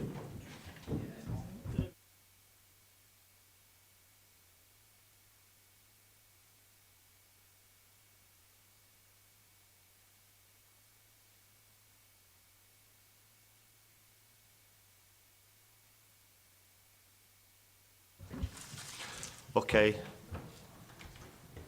Let's move on. We've looked at the mandates, and we are going to do B12, B14, B15 and B21. Okay, so if members could find them in their packs. We will start with B12. Second phase review of subsidies to third sectors. And that's one of yours, Will, okay? Yeah. I'm led to believe there were concerns being raised on this by a group, is that correct? Which select committee took this? Was that economic development? Yes? It's the Access 4 group. The Access 4 group met with this one. Okay. Have you got them concerns there, Will, or what they raised? Thank you, Chair. Will McLean, Head of Policy and Engagement. The concerns raised by the groups, by Access for All, was at a kind of a general level of, you know, there is a kind of an inherent tension between an increasing aspiration to work with the third sector, and yet us having to be careful about how we manage the resource that we're able to provide to the third sector. And it was simply at that level that they were voicing that concern. We've been and we've spoken to all of the affected groups. Clearly, you know, receiving less money is never received positively, and you'd not expect it to be. But all of them have, I think, valued the early conversation. I think all of them have valued the fact that we're seeking to reduce but not stop funding, and I think that's been a really important principle that we've taken to the funding discussions. Some of them are actually quite marginal, so for the groups such as the Young Farmers and the Scouts, it's about £1,200, which drops it down a little bit, but again, it's sufficient to retain what they're doing on an ongoing basis. Similarly, for Dance Blast, it was still sufficient funding to retain their core activity, and it's the core activity that then allows them to get on and seek out other grants. So for all of those bodies, what we've really tried to do is to make sure that we are reducing funding down commensurately with the impact that we've had to take, but that it doesn't actually impact on the core activity that they're providing. Okay, thanks, Will. Members, have you any questions? Okay. Will, may I ask, have you got an itemised list there exactly of the groups and the exact amount of funding which is not going to be granted to them yet? Can you email that out to every select member? That yeah. I'm just saying. Can you email it out there, Will, so they know then exactly, because I don't want to get to full council, let's say, or cabinet, and we start discussing it yet again. Send it out. Everybody happy with that? I've got Peter Farley, Councillor Farley. Thank you. I don't have any points about the specific examples given here, but I do have another point, which is really to ask Will whether this is now, in effect, a closed list.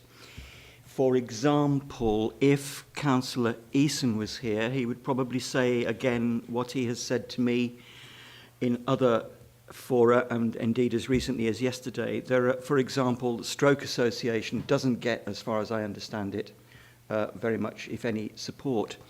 Now, you could argue, particularly if you look at the population health information that we did yesterday, that that is a group that we really should be looking to support. I've no idea what the sums involved would be. So my question is really, is this now going to be a closed list, or is there within the proposals that you've got going forward for consultation and so on, any opportunity for just making sure that we haven't missed anybody out? Will? In terms of, have I missed anybody to take more money off? Or in that sense? Or No, to sorry, give two, Will, I think. To give two. I'm being opaque. Must be something like you I learnt at Welsh Government. We have Father Christmas and Scrooge. Are there organisations that we really ought to have within the tent that for any reason are not there at the moment? Now, I'm not suggesting we go out and say to anybody, if you want money, come and ask for it. But I think you would find with a little bit of further review or discussion with one or two members, and I've indicated one member in particular, that there might be a gap. Somebody's missing out because they've never been included for some reason, and I just wondered whether this list was therefore closed or whether there was any flexibility in future. I think that's something that certainly in the future we'd look to address, and I think we'd look to do that with our partners. I think that's really the best place to start for that, and I think clearly the agenda that Health shares with us in addressing those types of groups. In terms of this proposal, this is a closed list in the sense that we're not looking to extend it any further. Likewise, I'm not looking to reallocate money from that list to any other organisations. Thank you, Chair. I'm satisfied by that answer. Councillor Thank Fox. you, Will. Yeah, thank you, Chair.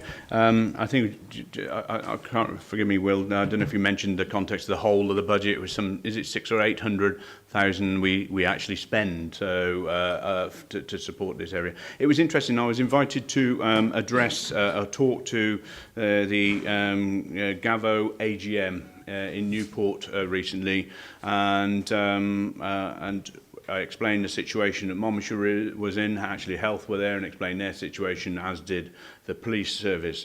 And indeed, we're listening to Gavo as well. They were in a similar position, but there was an acceptance of the situation we're in. And when asked if there were questions to me in with this regard, no question came off the floor regarding the proposal we have here. So I took some confidence from that there was a general recognition that we're all in a similar place, and we will, everybody, every group, are having to look at new ways of maintaining their resource base and their service base, really. Okay. Councillor Prosser, did you want to speak? Yes, it's just I'm just thinking of the years ahead. We're talking about this year at the moment. I appreciate that, but you got the next year and the year after, and it's very important that we pay due cognizance to preparations to become sustainable. You know, organisations have to review what they're doing across the board. Otherwise, we don't want anything to close, but difficult times, but just aware of the future years as well, that, you know, this is just this year. We need to be cognizant of that. Okay. So, Select, are we happy with the mandate going forward? Kevin? Thank you, Chair. I think the phrase the leader's looking for is we're all in this together. Looking at them, Chair, you know, what can you say? We're having to cut back. It is tough times. The only thing I do think are slightly imbalanced is, I know two good organisations, Young Farmers and the Scouts, but we seem to be giving a bigger kick to CAB, and I think that always strikes a chord with me, because it does give itself to a lot of people who are vulnerable and are in trouble. It seems to me that maybe that's slightly out of balance a little bit. Just my view, I suppose. So, you know, I thought I'd say it. Councillor Murphy? Yeah, thank you, Chair. With regards to the CAB, we had an agreement with the CAB that lasted for 3 years, where by their funding got reduced by 10% in each of the subsequent years from the year in which it was set up. They have suffered a further reduction in this year. Like Peter, who did the AGM of Gavo, I did the AGM of the CAB, and they fully recognise that Monmouthshire County Council has given us as much as it can, and there are other sources of funding, and they're happy to embrace those other sources of funding, and in fact finished off the meeting by thanking us for the support. So they've got it, they're handling it, and they are looking to extra sources. Successfully, I'm delighted to add, the amount of extra money that they're getting from town and community councils, for instance, is substantially greater than it was last year. So alternative models, it just basically comes down to, you haven't always got to get it off MCC. Okay, Kevin, you happy with that answer? Okay. Okay, let's sum up then. Will, so what we're saying is these third sector grants that we award are long and historic, really, a lot of them, aren't they? Councillor Farey did recognise that there are other organisations out there which possibly would welcome a reward of a grant. at the moment we are where we are with this mandate. We're having to reduce it even further, and perhaps even further next year, making sure that we can stand on our own 2 feet as well, and hopefully these sectors will come to whoever they need for support and try and bridge the gap. Okay, are we happy with that as summing up? Yep. Okay, thank you. Right, could we move on to B14 mandate?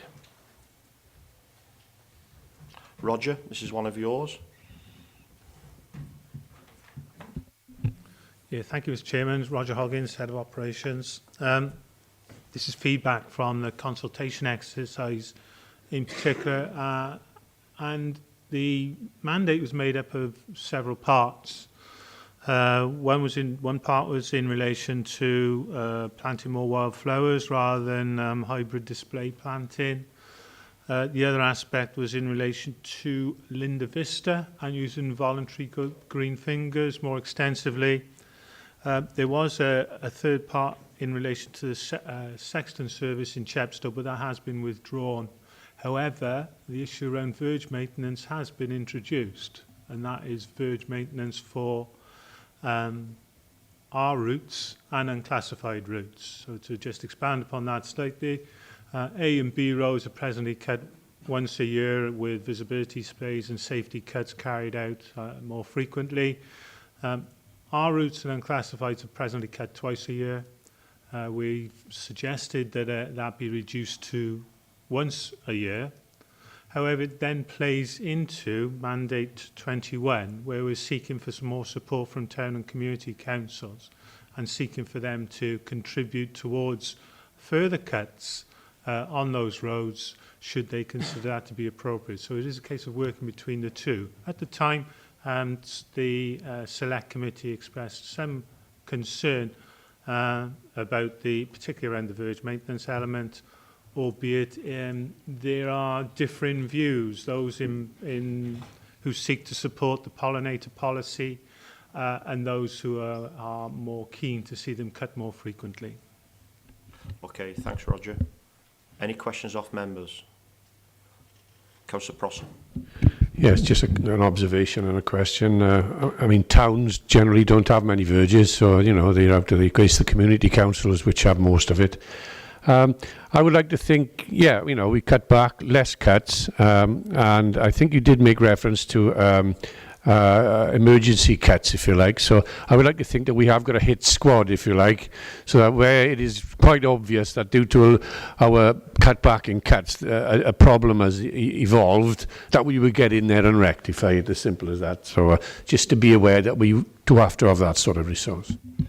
Councillor Smith, did you indicate to speak? Okay, that's okay. I'm just keeping my eye on people. Roger, as you know, you was at the Select Committee. It was our Select Committee, Strong Communities, and there was concerns on partly of the mandate. I think it was more to do with the second cut being withdrawn on the R and the other routes, not the A's and the B's.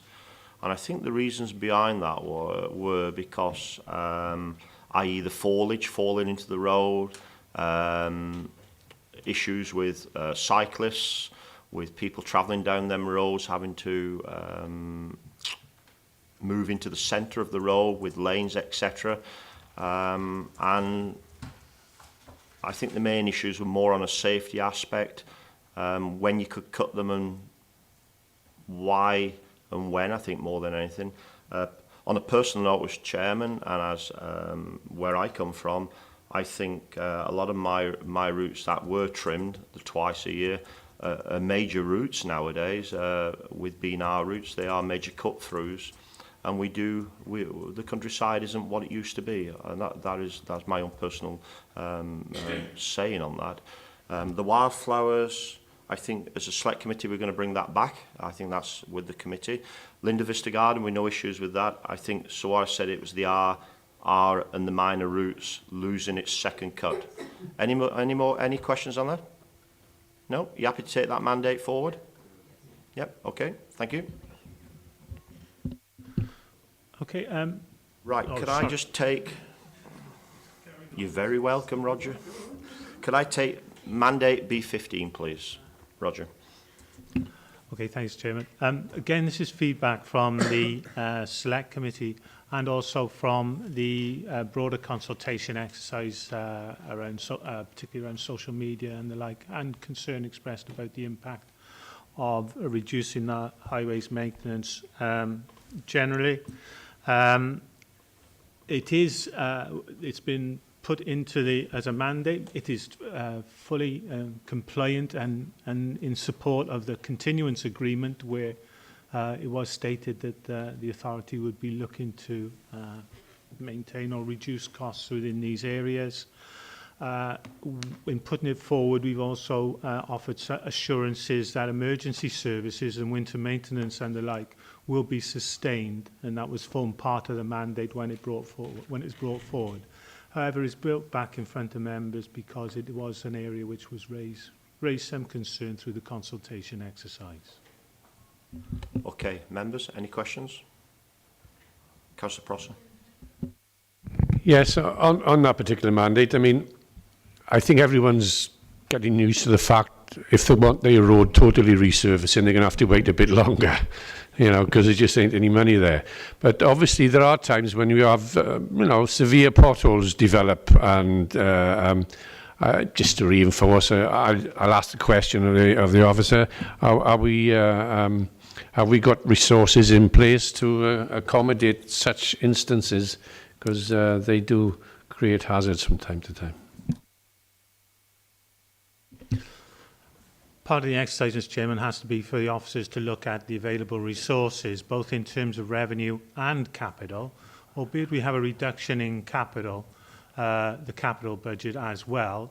I think it's for officers to work with members to arrive at priorities and how we're going to spend that money in the future. It may well be that rather than do full resurfacing runs on roads, and we've done extensively over the last 8 years, it may be more case for us doing patching work and using the capital budget to do extensive patching rather than using it to do full resurfacing projects as we have in the past. So it will be for us to maintain a safe highway, but Councillor Prosser is right to raise it. I think it is for officers to look at that and come back to members about how we best use the resources available and how we best organise those as well. And particularly if we're going to work more with town and community councils, then how we perhaps organise ourselves in relation to them as well. Okay, I've got, right, okay, Councillor Dovey, yours was first and Councillor Powell next. A very brief one, Chairman. Question? Yeah. Good. Surprise. No? Potholes, etc., I accept that. But there have been occasions, due to the very heavy rain, that we've had quite a lot of land slippage in the Wye Valley, particularly around Victoria Brockware, and I know it's happened a lot of other places. Do we have a sufficient provision for that? Because I think, because of the nature of the weather now, that is going to become an ongoing problem. Previously, we've had previous occasions of this through the Wye Valley, Grosmont and other areas around the county, and we've reprioritised the capital budget in those instances, so other schemes have been delayed in order that we can carry out those works. Obviously, with a reduced capital budget at the same time, the amount of flexibility we have around that becomes less. Nevertheless, it will be for us to manage as best we can and perhaps come back to members through officers to look if we need additional funding, and taking into account perhaps how busy a road is and the frequency with which it's used, and all those types of issues are now going to play a greater part in decisions about the speed with which we reopen roads in those types of emergencies. Okay, Councillor Dillett, are you directing your question though on the basis of the reaction if we do have landslips, we do have problems? Let's say it may not be one, we may have 4 or 5 at the same time, because you know, and the weather just happens everywhere. What we're saying within the mandate, we are going to cut the crews down. Is that what you're saying there? Is you have concerns that have we got enough staff to actually be at that time available? Thank you for that, Chairman. Yes, my first question was really whether we've got the resource to look after these occurrences. But of course, it does follow that we have to have the physical resource to be able to do it. Now, I was talking initially about funds, but we have to have the physical resource to do it. And I just wondered whether, bearing in mind the fact that they are the number of boots on the ground, if you like, that we're likely to have available, do we have any sort of survey of areas that are likely to be hot areas? I mean, the Wye Valley, it's happened a number of times up there.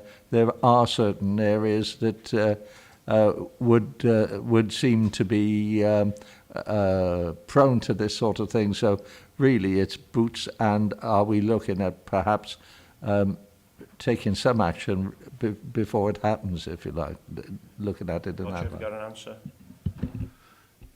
We have funding available, I believe, in this year actually to undertake a survey through the Wye Valley to assess the potential for landslips in that area. We know that to be a particularly difficult area. And then coming out the back of that will be a case of how we prioritise that in the authority's capital budgets overall. In relation to responding to slips and that type of event, we always have enough people to make the roads safe, but because actually making the roads safe will very often be closing the road. We'll close the road in the first instance to make sure that the travelling public are safe. They may well be inconvenienced, but they'll be safe.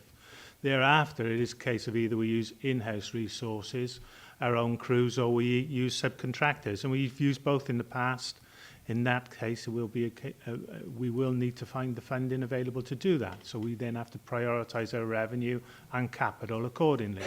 I think the level of flexibility obviously reduces under a reducing budget, but nevertheless, it will be incumbent upon us to manage our way through that. Okay, thank you. I've got Councillor Powell, Councillor Penny-Jones, and Councillor Smith and Councillor Winkland. Thank you. Powell. Thank you, Mr. Chairman. Because of resources, obviously the patching is the best thing. Are they still using the patching where they seal them? Or is that far too expensive? Because there are one or two potholes throughout the country that keep emptying, them almost empty within a week of the gravel. Is there any or is that too expensive to do the sealing? Could I just... We seem to be just veering off here. The mandate is actually saying that we're going to reduce the amount of employees we have to cover our roads, our surfaces or whatever, our areas within Monmouthshire. That is what the mandate's saying, is we will not have as many staff with this mandate as what we have had. And I think the concerns from the Select Committee is are we reducing too much? And is it wise at this moment in time to be doing that? And I think that was the concern. We reduced last year and we're reducing again. And we all know as members, we are all struggling ourselves with works within our areas. Having that action being implemented is very difficult at the moment, especially if you're a rural council. I'm not saying towns are different, but rural areas are different to towns. But I think that was where we were with this mandate. We had concerns about the cut, not whether we can fill a pot or what material we use or whatever. Councillor Powell, have you any questions on that then? Yeah. No, what I was meaning, does it take more manpower to do that? Because if we're cutting back on manpower, you're not going to have so many men to do it all. Correct. Penny? Yes, I'm as a councillor of a very rural area with lots of tiny lanes which are permanently have great big potholes in. My concern is with reducing the number of employees, who is going to be available to fill these? But more than that, can we balance that, the cutting of employees, with the amount of people who may claim because their cars are damaged? This happened last year. We had damaged cars through no fault of anybody, usually flood damage or something that's creating these heavy potholes, deep potholes. Can we justify that? I would like to know what is going to happen in the future, because we can't go on just keeping them there. We would have to close the roads. I think that's a valid point, Penny, on the basis of is we can react quickly with whatever we do. Whatever happens, a week or whatever, we have to do it again. So what we're saying is we don't have the manpower to do a 110% job. We have to put that in somewhere in the system. But then 110% jobs are just stacking higher and higher and higher. And what we can do is react. But can we react by doing a good job? And at the moment, it's getting really difficult for staff. Councillor Fox? Officers, they have had to come forward with things which align to the continuance agreement, and as I shared before, this is our overarching direction. And the one statement here I'll read, and you know, is we will prioritise keeping our most used roads at the same standard as they are now. And that's quite a broad, I know it's a short statement, it's very broad, but it recognises that there is going to be less money. There is going to be less money to spend on highways maintenance. We will see a drop in standards, as I said in my opening earlier. It's a fact of life. We cannot maintain everything that we had a few years ago when we had 25 million quid extra. So, you know, it's a horrible fact of life. We're going to have to live with it. Let's hope that things don't diminish too much before we're in a position where we can start investing back in there again. You know, none of us want to be in that position. I've got potholes appearing up my road now, but I'm not saying anything because I know the situation we're in. You know, and there's a lot of us like that. So it is going to be extremely difficult. But in fairness to the likes of Roger and his team, they're having to align to what we've asked them to do. But Penny, yeah, Kushkan. Yes, it's all very well saying, you know, the main roads will be kept open, etc. But if you're living in a rural area, down a lane, I'm not talking even about, you know, a B road. If you're living down a lane and you have no access to get out to work or do anything else, these lanes are just as important as if you're living on a main road to the people who are living there. And, you know, we must give some credence. It is important that we keep them open somehow. So that was my point. Chair, I'm not saying that we are closing all small roads. We're saying we're prioritised to keep our best roads, our most used roads. That's not to say that there are narrow back roads which aren't used a lot, and it's important we do what we can do. But I can see in the future a time where some certain back roads may have to be closed. We don't want that, but we may have to do that. We've also always got to be mindful of access and things like that. But where do we get the money from? Let's get down to basics. Where do we get? What do we not do then? What do we reprioritise? What do we stop doing to fund? You know, there.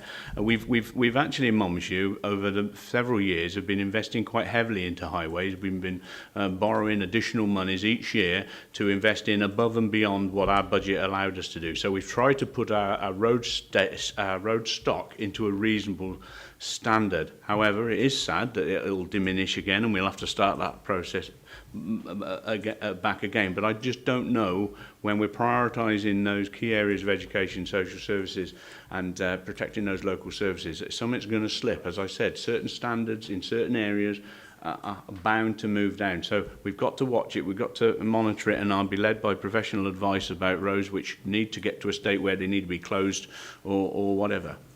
I think the point you're making, Councillor Jones, is there's no point in filling a pothole 6 times. Do the job probably once and finish with it, because I think that is where we are. Because the staff we have do a tremendous amount of work. They've got to be in A, B, C, D, everywhere. Whereas perhaps they only had A, B and C. Now they've got to be everywhere, and they will not cover it all. It is important, and I think that's what's recognised in the mandate, is our staff reduce it even further the more pressure you put on others. I've got Councillor Val-Smith. I can't support a reduction in this part of funding, Chairman, because it's very simple, isn't it? If you don't have a decent infrastructure, how are you going to deliver all the other services? How are you going to get your kids to their downs blast? How are you going to get your OAP to whatever service they're hoping to access? It's a false economy, this, and we have to find savings elsewhere. I can't support this particular proposal. I think there's probably a case for review of the service and the way we deliver. That could be useful, but certainly can't support this proposal at all. And interestingly, I came across some very strong criticism yesterday, a couple of days ago, from the prison service about access to their premises. So it's getting a bit grim. Okay. Thank you, Val. I have Alan. Councillor Wintle. Thank you, Chair. To some extent, partially answered my question, but I am concerned with the... I've got quite a busy road in my ward, and the pothole is being filled on a regular basis.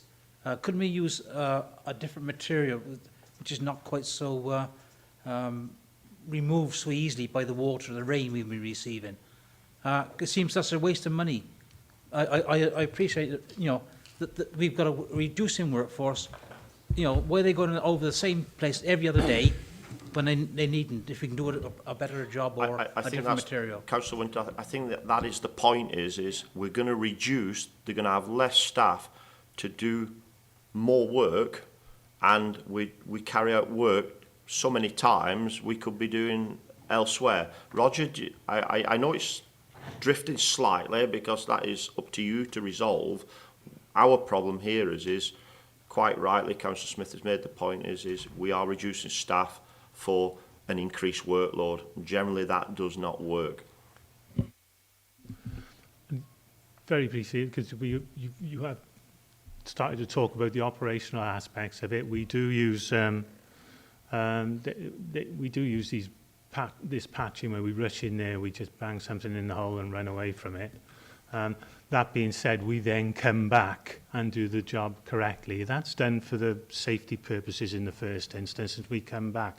It's how we work, which we're going to have to look at with the reduced resources, and there will be more patching. We will have to do more in that way. Just to provide a little bit of background in relation to the standard of the roads and investment, over the last 8 years, in the first 4 years through Monmouthshire County Council's borrowing, prudential borrowing, and in the last 4 years through the local government borrowing initiative, you have doubled your capital investment. So it's been about £4 million year on year. And actually in the key indicators, the A's and B roads in Monmouthshire are recognised as being at a high standard. However, the point is well made that there's also the issue in relation to the more minor roads as well. And it's that operationally how we deal with those, which I think members are going to be most interested in. Okay. Do I have any more members want to? Can I just make a comment? Yes, of course you can. Not my area, but nevertheless, as a rural member, I get issues over potholes all the time.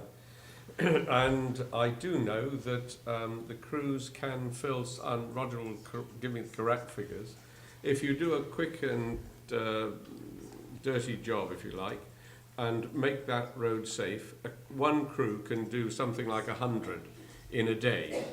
The same crew to do a good job, because they need to do a hot tar job, need to keep on going back and forth to the depot to do this and then cut it out properly. And the same crew can then do maybe 10, 15 in a day. So if they're doing that 10 or 15, the potholes that are remaining are dangerous. So the only way you can deal with this is to do a quick and dirty job first and go back and do the proper job later. Otherwise, we just can't get around all the potholes quickly enough, and then we get into the position where we get insurance claims against us. So it's a really fine balance of how you do this. Councillor Smith? To this department. Are there more cost-effective ways? Are our practices the most up-to-date? Relating to Councillor Greenland's comments, then we need to look at better practices, at better provision, or are we just making do because we haven't got the extra money to provide the proper equipment and give our residents a better service? Could I just ask on that point, did we ever invest in the planing machine that we were buying and the little diggers? Where are they? Because I haven't seen them, and I'd like to know. Anyway, we have, yes. Okay, because that was one of the mandates from last year, wasn't it? We'd invest in this planing machine to take out this material, and so we could do a proper job. That's correct. Hot pot it, whatever you call it. Yeah. Right. Councillor Dovey, it's the last one, and then we'll move forward on this mandate because we are running slightly behind schedule now. Thank you, Chairman. Just one thought goes through my mind, and that climate change, the weather that we're getting at the moment. And that is, a lot of the problems that we've got at the moment are being exacerbated. A lot of people have always poo-pooed climate change, but it really is a fact of life for us, especially excessive rains and that sort of thing. And perhaps it should be a fact of life for central government, whoever's central government. Okay. And is there any point, really I'm asking the leader this, is there any point about us raising the issue of this, what is going to be a central case, need, whatever it is, and whether we should be looking at what impact the climate change is having, and whether there should be some sort of special provision for it within what they provide us in our settlement. Okay, thanks for that, David. Do you want an answer on that, or we have a written answer off the leader? It is a point, but I think we're just veering again from... Very brief. Yeah, I absolutely agree. I think as things change, there is a need for national governments to change with them. It's a trigger point, and I think it is important that the WLJ start putting pressure on, and we can recognise at a very local level the amount of road slips we've had and things due to excessive downpours and things like that, which is due to probably to some sort of climate change. It's important that we do lobby to make these changes start to happen. So all we can do is take that message forward, really, David, and I will take it forward to WLJ and make that point, because I think it's a very valid point, and especially if you think about the future Wellbeing Generations Bill, it's important that we pay attention to that side of things within that as well. Yeah. Okay, we're minded with the mandate that we don't all agree with the mandate. But the mandate will go forward, and we'll have, I'm sure, a debate perhaps on this at a later date. Okay? May I just make the point, though, a lot of our roads within our towns are not Monmouthshire roads, our main roads. They are probably Sutras, Welsh Government. So that is up to them to repair them. This is all to do with our roads and our crews that go out and work extremely hard. And I think the mandate explains that there will be less of them to do all that hard work. Okay, right. Chair, you said we're in disagreement. I'm in agreement with the mandate, personally. You're in agreement with the mandate? Well, I've heard members speak here today that they're not in agreement with. So it's a mixed feeling, isn't there? That's what I said. No. I've got members who are against the mandate, and I've got members who are for the mandate. So it's mixed, isn't it? We won't take a vote. Okay, let's move on. B21. Town and community councils. Thanks, Chairman. I'll open up on this one. But Will, Kelly and myself have all been working on this agenda item, or this mandate. Roger, is your mic on there? Well, or is it not working? It sounds like it's working, no light. It is. It goes red. All right. Do I look as good on this one? Yeah. We've been working on this mandate with the town and community councils, and we've had meetings with individual community councils and town councils, and we had there was a general invite to chairs and clerks of community and town councils last week, I believe, to discuss the initiative as well. The original figure of 500 has been reduced down to 400. It's whether the level of success we'll have with achieving that does now obviously depend upon the level of contribution which comes forward, or transfer which comes forward from the town and community councils. Although I'd have to say that the response we've had has varied significantly between various councils. Some have got experience of this because we've already transferred services and they already run services in their own right, whereas others are not in that position and therefore on a learning and we need to work with them, I think, for them to understand how this initiative can work further, because at an officer level at least we think there is benefits to be gained from this.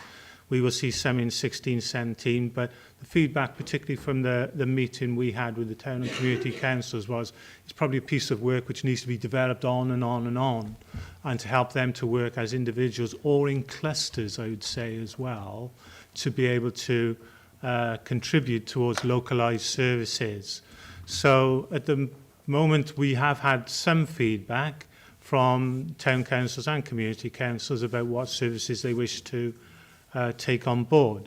The point I should make is that schedules of services which are at risk have been provided to town councils and the point made to community councils as well, that the items like verge maintenance are also at risk. But within the town councils, if the funding does not come forward, then those services which we've spoke of, which is street sweeping, parks maintenance, public conveniences, opening hours for museums and hubs and the like, will have to be implemented in order to meet this funding level.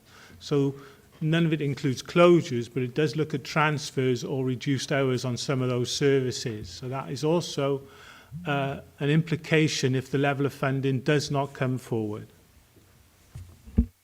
Okay, thank you, Roger. Members, any questions? Peter Farley, Councillor Farley. I suppose I should declare an interest as a town councillor. I think the dialogue is welcome. It is improving. There's a long way to go. And actually there are other services which are struggling that some councils might be interested in supporting as well. I'm thinking of parts of the youth service, for example. So it's a huge agenda, and as a county councillor, I think it's entirely the right thing that we should be asking them to do. As a town councillor, I take exactly the opposite position, so I don't vote. I don't vote, and I think that's a measure of the conflict within the role, and that's how. But I'll go back to my starting point. I think the ongoing dialogue is to be welcomed. It should be strengthened, if anything. There may well be other things that people want to put into the mix. But certainly as a town councillor, I've appreciated the efforts that officers and indeed a Deputy Leader, Councillor Greenland, has made, sometimes in a not particularly friendly environment, to come and talk to us. Okay, thank you. Leader, you just want to indicate a speak? Yeah, no. Thank you. Can I first of all thank those town councils that have committed and entered in dialogue, and those community councils as well.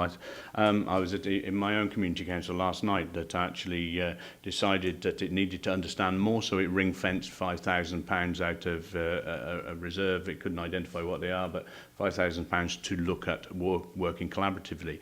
That's the dilemma. How do we initiate those cluster discussions which pull all people in and treat people equally? Because one council won't contribute if another council doesn't contribute. Where's the fairness in it? So there is a matureness of debate needs to manifest, and if that's led by the town councils, I don't know. So the clusters are a fundamental. Because you will have, well, what about them? We're doing this. Who is our cabinet member responsible for communities? And is that Councillor Hobson? So this is your portfolio? Okay, thank you. Councillor Powell. It's just a quick one. I think it would make it easier, and I don't know how we could do it. If we knew, I'm a town councillor, clear interest, if we knew that the county council wasn't going to be able to continue something, be it the toilets or completely the road sweeping or something, if we knew exactly what we were going to lose if we didn't help, then we could work out our precept so that we might be able to cover those things. But at the moment, they're saying, well, what are you going to offer? And we're sort of hanging fire because we don't want to offer for something that we don't need to offer for. And you know what I mean? It's very difficult if we knew exactly what was wanted. So, Councillor Powell, what we're saying is we actually haven't got the mechanism in place, really, at this moment in time, to make sure that our town and community councils have a platform to come on board. Is that what you're saying? Yeah. Okay. Councillor Prosser? Yes, I declare an interest member of Abergavenny Town Council, but non-prejudicial. I think I've seen an email that says if you don't contribute to these certain areas, they will be closed. So I think we have that information. I'm sorry, Maureen. And it's up to the town and community councils to come to a decision, basically. I feel it's very difficult to work in clusters because you've got the us and them scenario, you know, and why should this council pay so much when the others are going to get away with it because they're not paying anything and they've decided to. So, you know, so I think it's got to be individual councils and community councils that take the decisions. But I think we've had that letter, and I hope that the town and community councils come to the party at the end of the day. We've got to. Okay. Any more questions? Councillor Williams. Thank you, Chair. It's an interesting topic. It's not one that I can say I support because I'm very nervous of it. It's quite complex. You look at these things where you say you're asking town and community councils to contribute X amount of thousands, and I can see the logic behind it. But where do they get the money from to be able to dump this? Purely from the taxpayer. They've got to put the council tax up. Simple as that. I always wonder whether they might as well just scrap the 5% that we're allowed to put on and say, well, you put 7 on. Because in theory, it's the same thing. I've never really understood the logic of why that works in that way. Because my own experience of community councils, more so the community councils in town, has always been that they have a little pot which they do different things around the area with, you know, whatever that may be. And they also run things like playing fields and such like. But my concern with it is, you know, if it doesn't happen, you close the service. How can you actually get them to come forward and do that? Because it's quite simply to be reworded as an increase in the council tax that we can't do, but you can. Unless somebody wants to keep them going. Now, there's an onus, a responsibility, if you like, or there's a choice for community and town councils to make. Do they want to take some decisions themselves and implement some things that they feel are precious to their community? It's in their gift. If they don't want to, they don't have to precept their community. We're just saying that the position is we can no longer sustain all of those things. We will have to reduce our offer. If the offer needs to be maintained in a certain area, we need another governance structure to contribute toward it, and also take part in the and share some of the decision making around those services as well. You know, I think this isn't just about just asking us for money. It's actually a more sophisticated relationship which needs to evolve. But I think there's an opportunity for community councils, who are generally, not all I know, elected individuals, to be able to make a choice on behalf of the people they serve, just the same as we do. Let the councillors come in. Councillor Evans. Thank you, Chair. I disagree with John. I feel that clusters are a good thing. It's a good way forward. It's worked in the Sevenside area, and my feeling is we have in Caldicott we have just taken over the toilets, running the toilets. We've preset last week. We agreed to take over the road sweeping and the grass cutting within the Caldicott area. But there's also, we was asked to put money into the hub, right? Now, if we in Caldicott put the money into the hub, we wouldn't want to stop anybody going in there. We couldn't go along and say, oh, Port Skewett, you won't put nothing in, so you can't come in, right? So if we want these services to stop open, I think we have to be working together, and that's the only way we'll keep these services open. And I think by forming these clusters sooner than later, it'll help everybody out. Thank you, Councillor Evans. Will McLean. Thank you, Chair. Just to pick up on the process that we've been going through, we've been trying to have this dialogue with the community and town councils about this kind of collaborative model as it is at the moment. I think it's worthwhile just noting, though, that there are significant expectations in draft legislation at the moment about a changing role for community councils that will, in future years potentially give them a general power of competence, expecting them to be much bigger and expecting them to raise far more significant sums of money through the precept. And I think it's really important that through this kind of process that we've started now, we begin to build in structures which will allow our community councils to actually take full advantage of that power of competence should they get it, and for us to think how we'll work with them in the future as well. Thanks, Will. May I ask, this was a mandate last year as well, wasn't it, which we looked to try and drive forward. This year, we are now trying to drive this forward. have you seen any changes from last year to this year, reference to, I'll ask the Cabinet member then, have you seen any changes reference to what we're trying to achieve this time round than what we had last year? Because at the end of the day, you've got to deliver on these savings, and we didn't deliver last year. We are trying to achieve this year. Do you think it's achievable? Phil? We didn't achieve last year, and I'm confident we might be able to achieve it this year, but what I think the big difference will be is the uptake from town and community councils who have bought into it and the contributions that they are making. So the proportion of the saving that we made last year is small compared to what we're expecting in the forthcoming budget. That's where I think it's going. But there's far more interest and a sense of urgency from our town and community councils to collaborate on the provision of services, because it's now becoming clear they could go. Okay. May I just ask one more question on it? We're hopefully going to achieve the savings this year.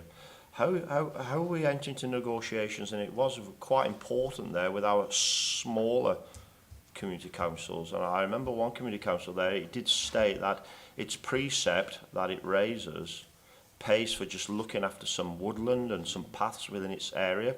It's not very far from here.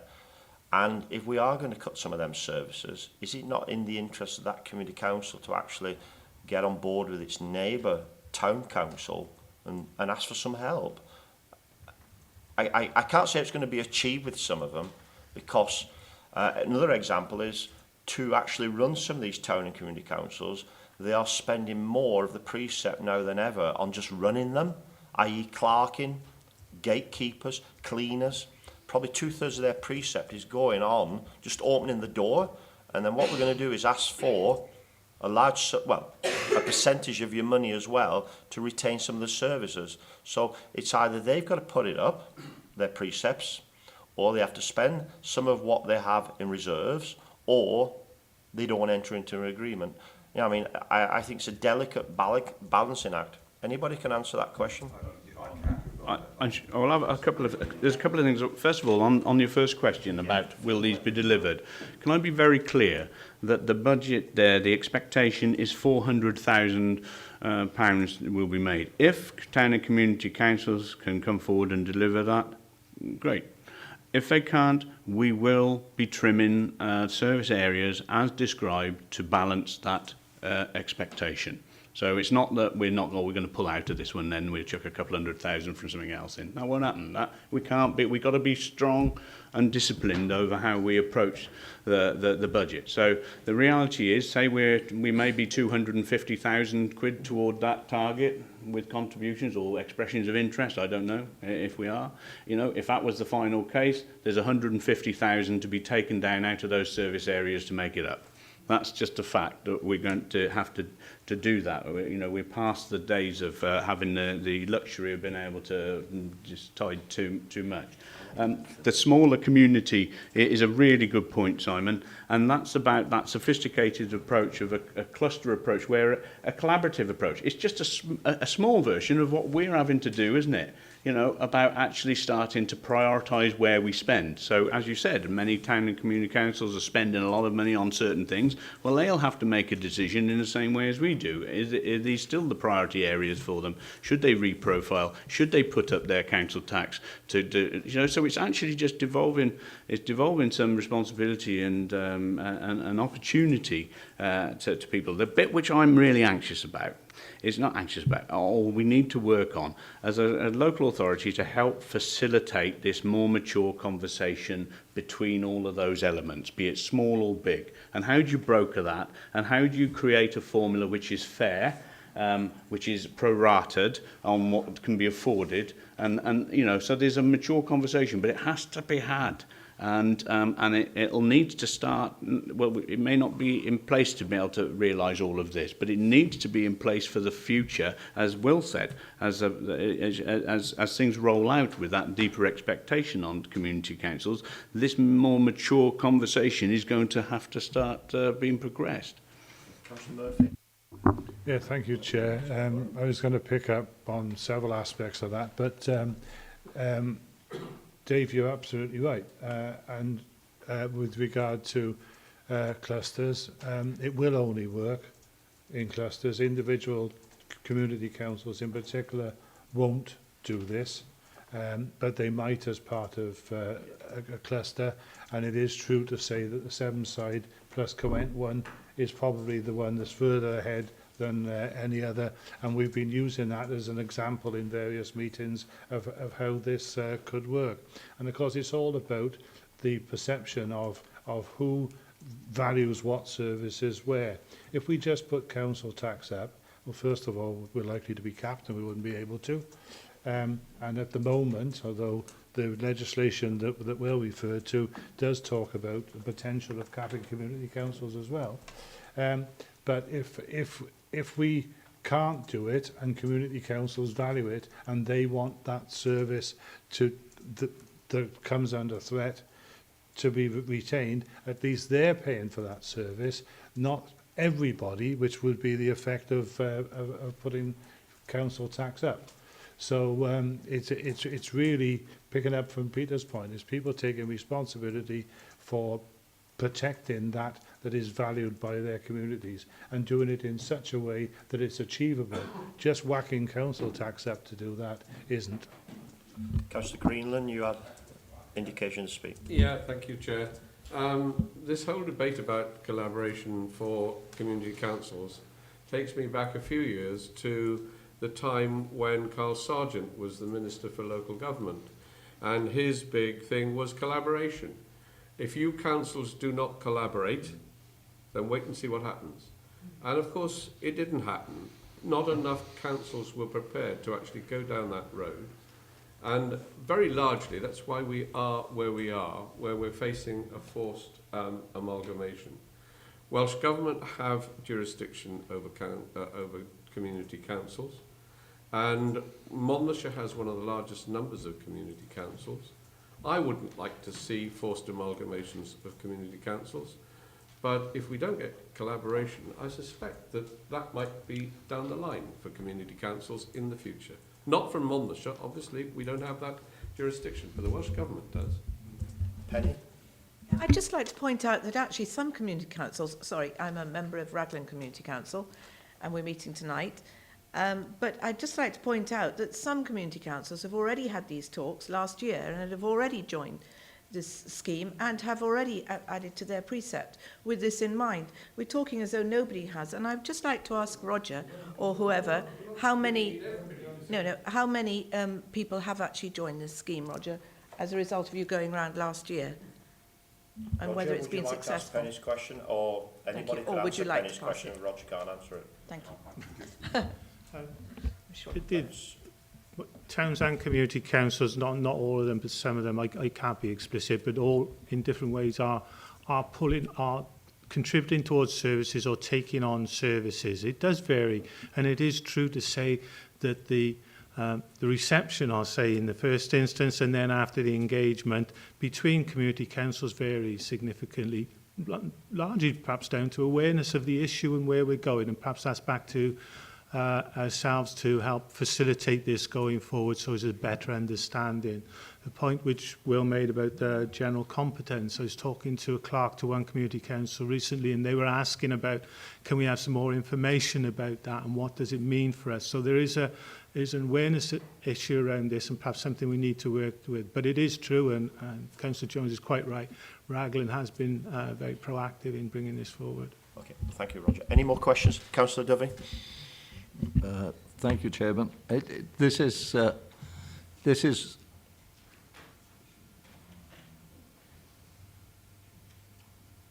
okay. Yeah, this is really an interesting debate because in Chepstow we've already made a number of strides. For instance, now we take responsibility for all of the toilets in the town. Indeed, one we've financed from the floor upwards, which is a long-awaited facility at the bus stop. But the idea of the